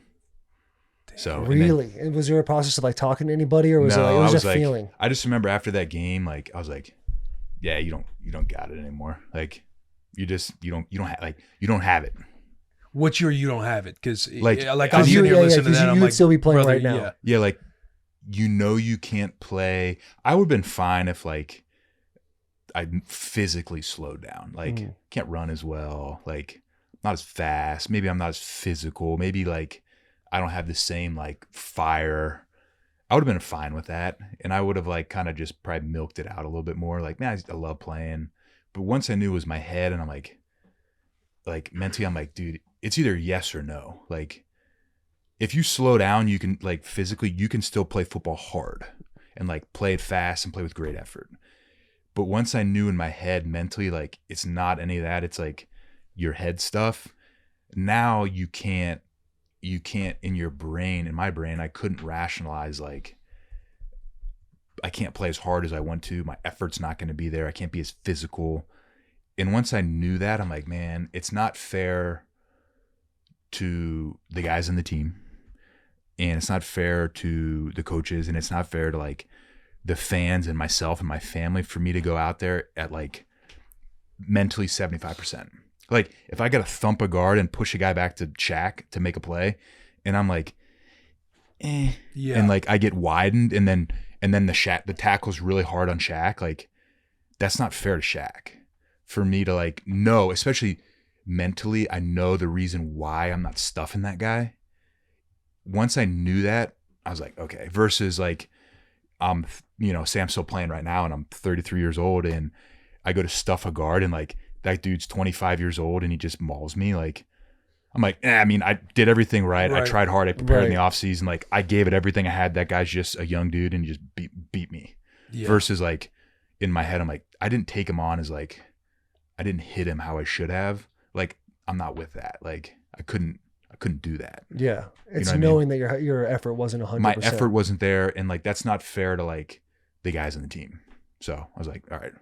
And yourself too. Like you have the standard in your head of how you play the game and how you want to play the game. And like, not that you're half-assing, but if you're thinking about that, trying to smash a guard and you're like, I didn't do this because of X, Y, and Z in my mind. It's like, just not fair to anyone. Yeah. So I love that you're sweating on the bus with the boys right now. Too. It's hot do here. we, this is like, we need to have this outside. Yeah. Well, we've had it out. We actually started in a gravel parking lot. Yeah. There we go. In the middle of May. Yeah, dude, it's so impressive to me because like when I talk to you, when I listen to you talk, I'm like, this motherfucker loves ball. Yeah. You could just tell he's not just about himself, he's about the team, he's about everybody else's job, and I can feel that from you. And then you sit there and say, week 16, I knew I was done, and that was it. Yeah. what was that transition like for you? Because now you're going from a guy that I have no doubt was 100% in on football his entire Oh life hell yeah! Look at to that. now This is you're full service one on the guy bus, plus baby. one. Full service, white glove service This over is here. bus brand right Yeah, here. you're 100% in it, and now you're waking right. up in the fall, Yeah. and it's like, okay, you wake up in August, and I know your feeling. We've done it for a few years now. It's like you wake up in August, and you're like, it's fucking great. Like there's a piece of you that's like, all right, like I know all them boys 15 minutes down the road from my house are dying right now. And I just woke up with my kids, you know, I might grab a little breakfast with them. There's so many positives, but then there's those Sundays where you sit there and it's like 2:30 and the noon slate's ending and you see your team catching a big win. Yeah. And it's like, fuck, I miss what that locker room's going to feel like when they go back in there. Yeah. So my first year out, I worked with a team in the scouting department.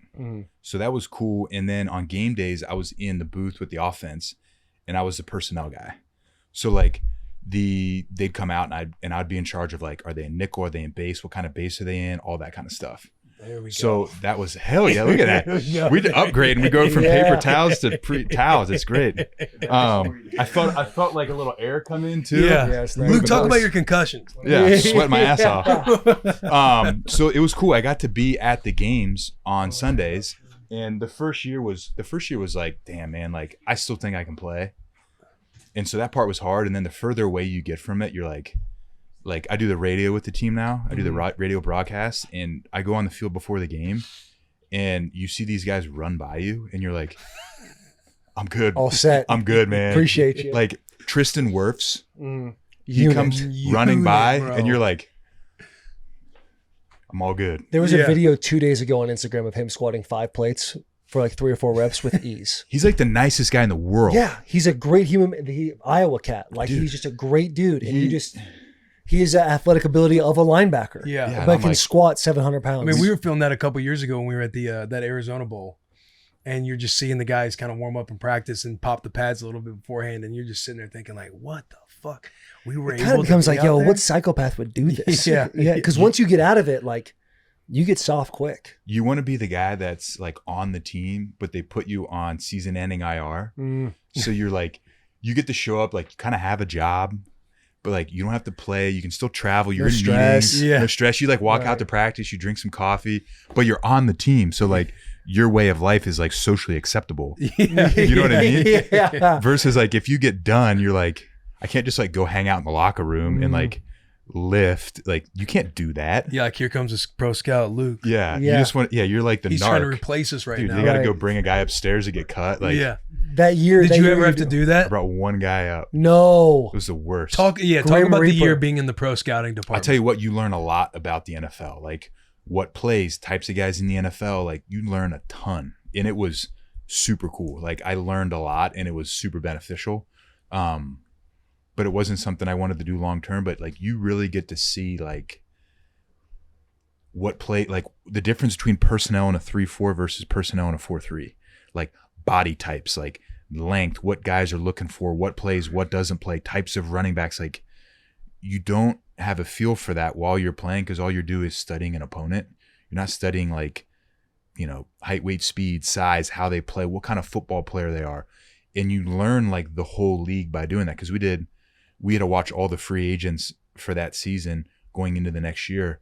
So then like now moving forward, like you watch a guy and you're like, man, we watched that guy for 25 minutes and graded him and wrote a report on him. And like, it was really cool. What was it like cutting It or wasn't bringing him good. up? Not cutting. I just but remember bringing going him up there. What and- was his name? Like I'm Luke, not here's gonna your talk- here's I'm your gonna tell- like Luke, I'm here's gonna your talk his first name. one. It probably was a linebacker. I too. remember it was a corner. And I remember just walking up there and I remember I walked into the GM's office and I'm like, hey, look, like I'm down to do a lot of things. Like kind of don't want to do that. Like I feel- After the fact that you did yeah, it. I was like, guys, like I'd rather just like not do that. I feel bad because I'm like, I know how hard it is to play and like and make the roster and feel like you're on the roster and then get cut. Like you see all your buddies do that throughout your whole career. And you're like, man, like I'd rather not be that guy that has to do that. Mhm. And they're like, yeah, sorry, we don't have to do that anymore. I was like, all right, cool. Like, damn, You know, you got pulled in the gym. Apologizes to you. Yeah. My Luke, fault, hey, my fault. Luke's a grim reaper. Yeah, you're that Yeah. guy. You don't want to be that guy. No, Because you know you're standing at the door waiting for them to come in from practice, and everyone's like, Luke, what's up, man? You're like, hey, brother, can I need- talk to you? And they're like, dang. Yeah, Like, and 1 year removed. yeah, I'm Like like, all, I'm sorry, like dude. 80% of that roster knows Like, you as a know 'em all teammate. as a teammate. So Yeah. I got up there and they're like, "Yeah, we're sorry." I'm like, it's cool. I just would rather not do that again. Yeah. So, Was this a guy that was on the team the year before with no, you? but he was a dude that's like he was like a dude in the league for a while. Oh, So and when you said something to him, was there any like comment like, "Man, you're the Grim Reaper"? no, I think he probably knew it was coming, Yeah. but it doesn't make it any easier. Yeah, but I was like- he was a vet. He understood the game. He was been in the league for a long time and like was a dude. So I think he's probably like, yeah, I get it. Luke's trying to study on how to cut guys. He's just throwing on money ball. yeah. I mean, dude, that's at any point during that season of you being a scout or doing whatever you were doing, did they ever approach you and be like, "Hey, could you play a couple more games for us?" They always joked about it, but I was like, guys, like, you know how quickly you tighten up, like Oh, buddy, we hamstrings, know. quads. Yeah. That low back. Yeah. Crazy. You know those It's videos amazing. of guys like running and it looks like they get shot? Yeah. That would have been me, like, first time they run, a seam ball. I got to chase a guy down the middle of the field. I'm like, I'm Yeah, good. but you know the first game that Michael linebacker didn't have a great one, and someone made a joke to you. If you would have been like, "Yeah, I'd give it a go," they'd be like, "Are you for real?" Yeah. Like, they'd have been like, "You I sure would, about that?" my injury waiver For would have real? been like this long. It Yeah, would have been yeah. huge. I mean that paycheck though. It would have been a league minimum. No. You would have How got the yourself a money little falling. bag, pull that hamstring, IR the rest of the IR. season. Hey, That's a you're on the dub. 4-week IR. Hey, Yeah, would have there been you thinking. go. That'd have been nice. Bro thinks he's on the team still. Yeah, I mean, that guy. dude. Yeah, that would suck to be. Now, a did player you persona there. were you in a point too mentally to where you're juggling or trying to figure out what you're wanting to do long term? Like, how's everything Yeah. shaking up now? You mentioned you're a youth football coach with Greg Olson. Oh. Shout out to boy Greg. You do Yeah. radio stuff, but was there a moment to where you're like, man, I have no clue what I want to do, and I'm kind of chasing some dead ends. I think you don't know what you want to do. Obviously, like you get done and like perfect world. I would have loved to have kept playing. So like I probably happened earlier than I wanted it to. And so then the process becomes like, you have to just continually try stuff until you find stuff that you like. And then once you like it, then just keep doing it. And then if you don't like it, then you stop doing it. But like there needs to be a concerted effort to, if you're going to go do something, like you got to go all the way in. Yeah. Because if you tiptoe around it, you're not going to get the full experience. You're going to waste your time. But more importantly, you're using somebody else's time too. Like if somebody's going to help you try to dive into something and you don't go all the way in, you're wasting their time. So it's like, all right, I'm going to go all the way in on a couple things. I'm going to try certain things out. I tried the scouting. It just wasn't my thing. It was fun. It just like, I'm not doing this long term. And then the hours are crazy too. yeah, it's just busy. Then the next year I did the radio with the Panthers radio broadcast. Like that's awesome. Like I really like that. So that's pretty much the whole season. And then the youth football stuff with Greg. So his son Tate's in that picture, and that's his dad Chris. His dad Chris coached high school football in Jersey, and just look him up. They didn't lose a game for like 5 years in a row. So look them up. Google them. Look him Google up. it, yeah. Just look him up. So we've been doing that this will be our 4th year. So it's been awesome. Like we have a ton of fun with it. We coach at a school in Charlotte, Charlotte Christian is a school. Check us out. Okay. And our first year coaching at Charlotte Christian was last year because Tate, Greg's oldest, was in 7th grade. So we did coach Pop Warner for 2 years, and then Tate got in the 7th grade. So then we coach at the grade school, which is attached to the high school, and then we'll coach again at the high school this year. So what happens to the current staff that's like, So they kind of bounce they're back. kind of like, hey, Greg Olson, Luke Kuechly, they're coming in. So it's awesome. So it's really We got a new staff. Yeah. Yeah, right. The two guys that like make it run it are Greg and his dad. Mm-hmm. Like they're phenomenal. And then we've got two or three other guys. So it's Jonathan Stewart, Okay, coaches the running backs, which has been phenomenal. It's just a crazy coaching And then staff. Todd Blackledge.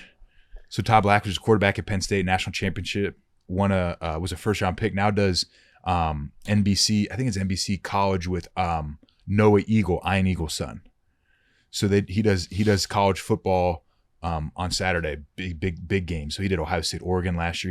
He's legit, and he lives in Charlotte. So it's so much fun because I mean, Greg and Stu were like some of my best buds when we were playing. So now I get to hang out with them. Greg's dad's awesome. Todd's great, and we just have a ton of fun with it.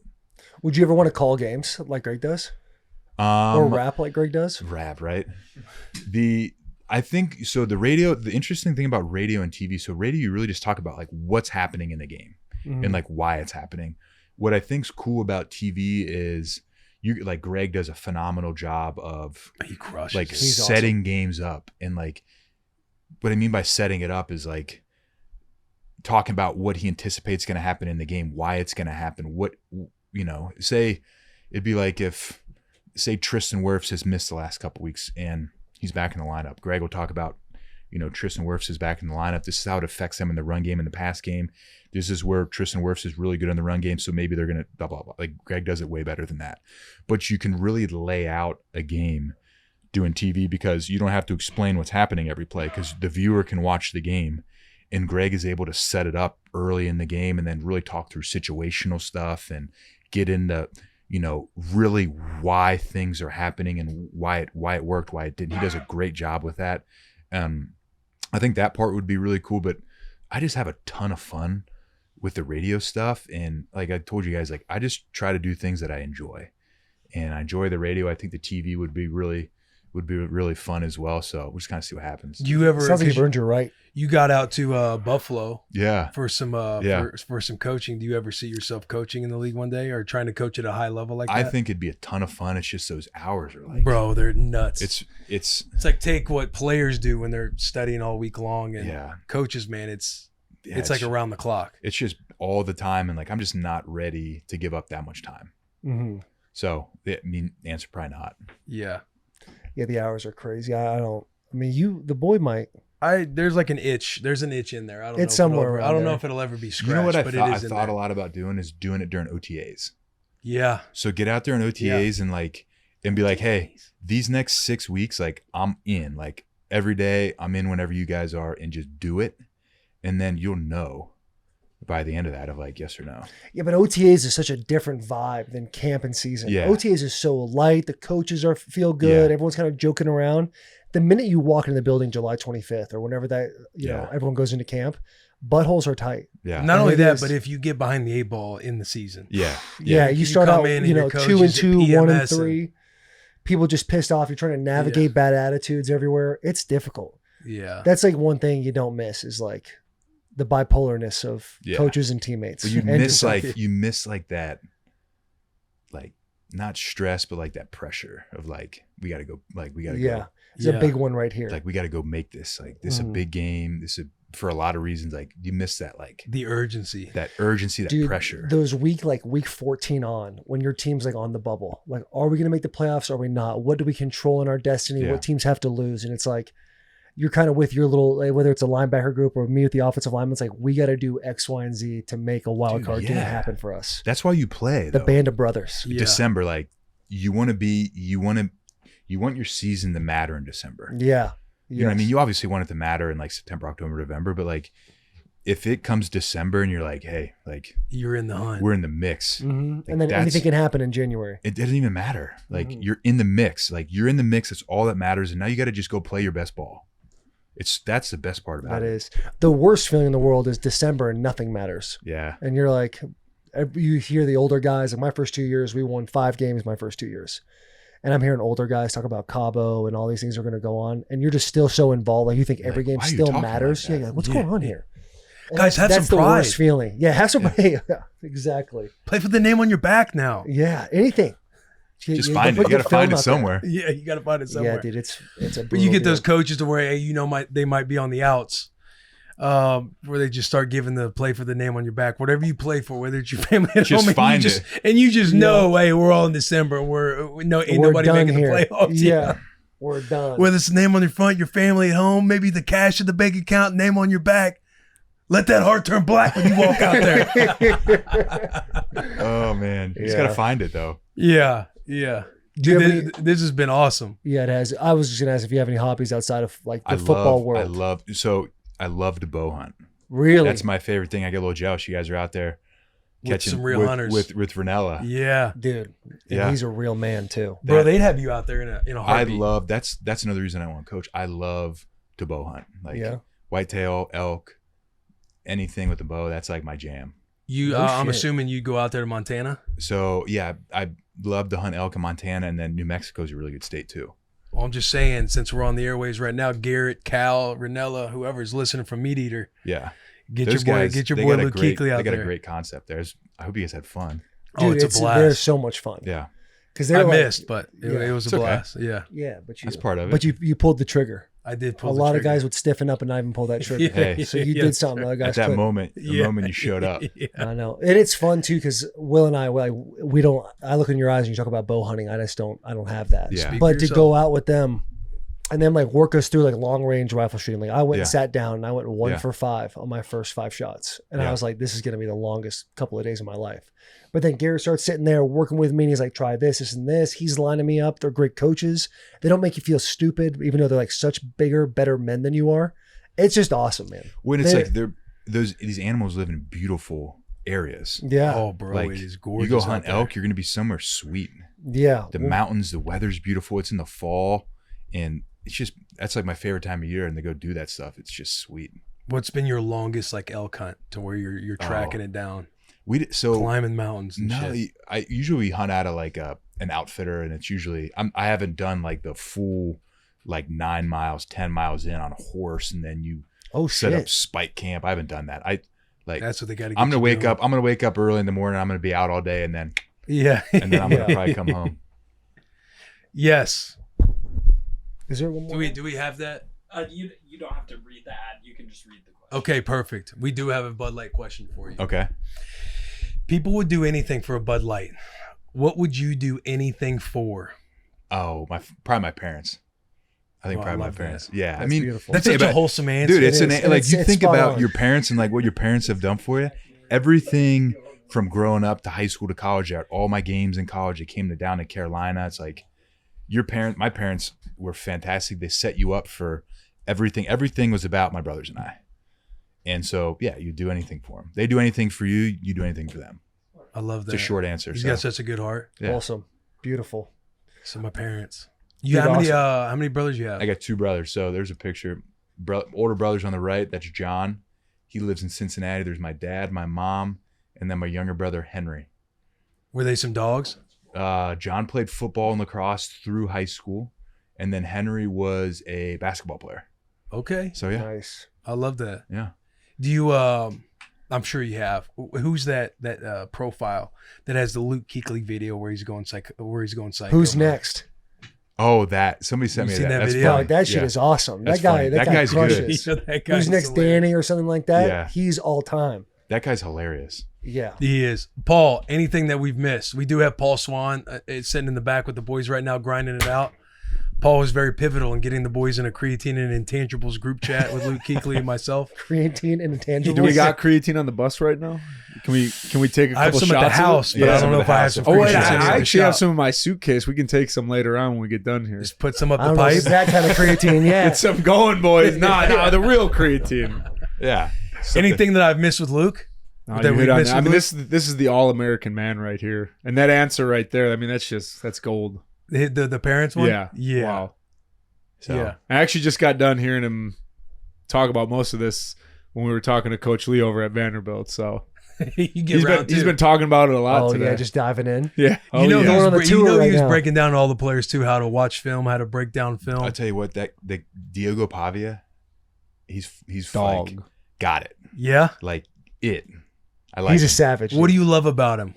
He's like, he walks into a room and he's the dude without trying to be the dude. And he can talk to everybody. He can talk to offensive coaches, defensive coaches. He understands. He's got great. His football IQ is great. Ultra competitive. He's that dude. Like, he's got it. I love You know it. what I'm saying? You can tell fucking Luke's go. got his pro scouting background Yeah. too, so he can Yeah. talk about these Do you guys. think he's got a shot? He's like scouting his him snap, out his there. 6-inch snap. Yeah. If guys come talk to him, they'll be like, we need to find a way to get this guy around us. Yeah, because he is electric. He's a football dude. He's a football guy. Like, He just loves ball. he loves the game. He embraces it. That's all he's all about football. And those guys, they're hard to come by.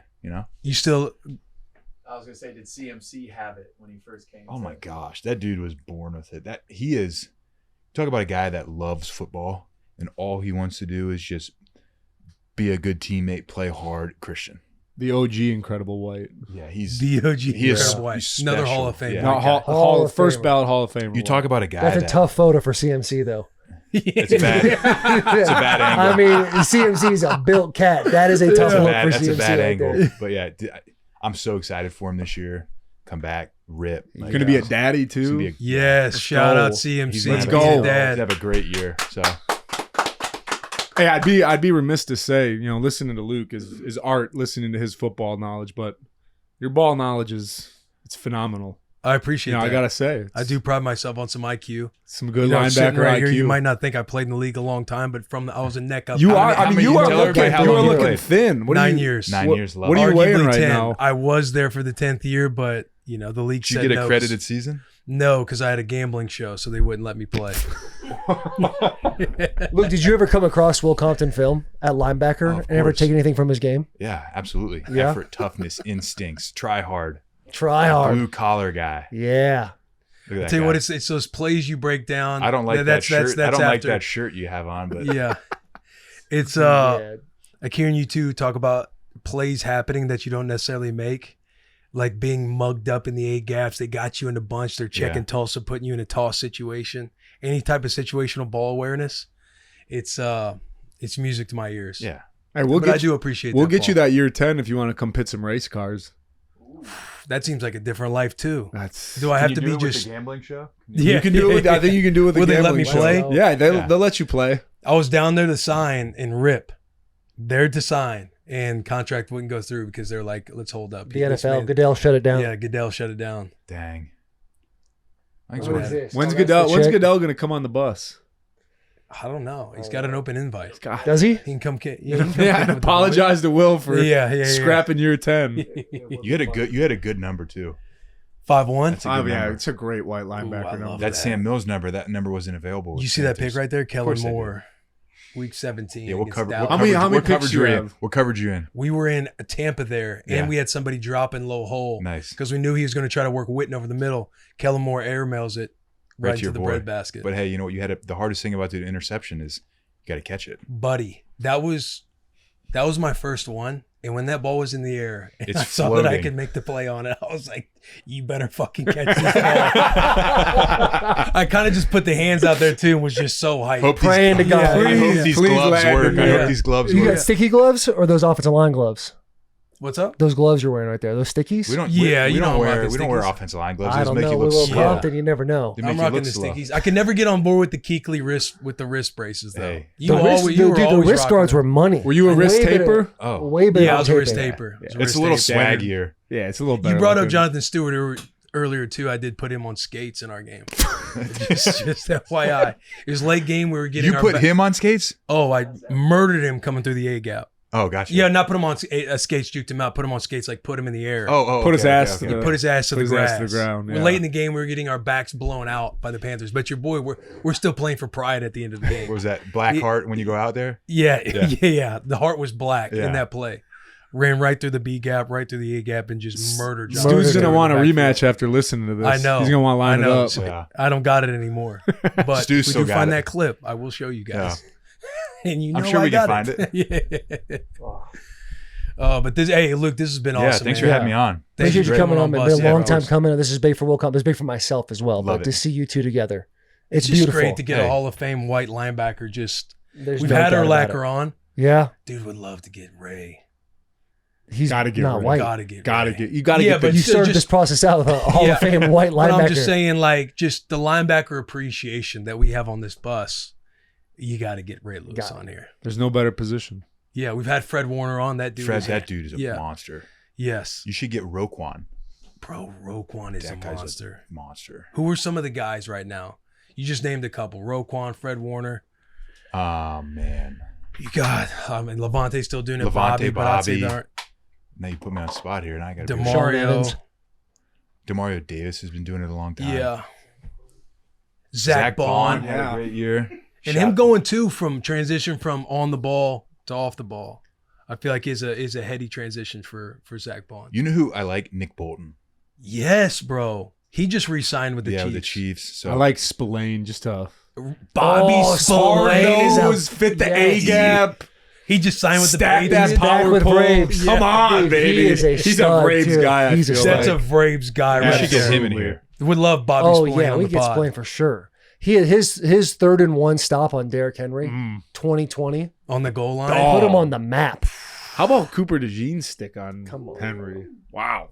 Yeah, great Yeah. form Wow. tackle, For- great I mean, technique perfect coming out of was. the hips. It was nice. Iowa guy. Textbook. Iowa Iowa guy. guy. Iowa does produce some corners. If Are you you could, what? if you could go anywhere else besides Boston College, if this is all going to end the same exact way, and Yeah. you couldn't go to Boston College, where would you go? Probably Big Ten school. Yeah, which one Yeah. would that be? Oh, I don't know. Wisconsin guy. You know what would have been fun? Team Like, up north. I mean, I'm not gonna say Michigan. I'm not gonna say Ohio State. Those are the two easy ones. Okay, I feel like playing I did love linebacker, that. playing linebacker at Penn State Yeah, with like a yeah. That with like is a a- that's sick. great- What are those sick like cowboy collars, Paul Plesnesny Yeah, neck the collars? Plesnesny the butterfly bros. collars Yeah. sticking out. Yeah. Yeah, Sean Penn State is Lee. awesome. Sean Lee, Lee was a Dan monster. Connor, Plesnesny, LeVar Arrington, Yeah. Micah Parsons. They got the kid now, Abdul Carter. Yeah, they had some freaks there. Yeah, You could have wore a black shirt. yeah. Is that helmet the game used back there? No, Is that No. Nebraska? It's a nice one. Nebraska just Nebraska. reps the classic. They're the classic end. I love the Times New crossbow. Hey. Roman N. Luke knows. We stomped a mud hole in their ass for what was it? The new. What was the bowl? Pinstripe. You know exactly what bowl that was. Pinstripe bowl. I The don't know how- fucking yeah. pinstripe bowl. Yeah. He's waited the whole podcast to say Yeah, just wait. that. Big Bad line. Mowers Bowl, That whatever the hell it's line. called. And he tried to pretend like he didn't know the name of it. He's Yeah. been Well, preaching I that for was 3 drawing a blank months. there for a second. They put that on the board up there. Yeah. Yeah, What, because I waited till we were up to hit the group chat Yeah, to talk shit. yeah, it's all right. Were you like Bill O'Brien? Yeah, I like him a lot. Yeah, Yeah. big fan of him. It's just he is Boston college football. Tough, physical, run the football. He's great. Yeah. He did a great job last year. I'm excited for this year for him. So All right. Okay.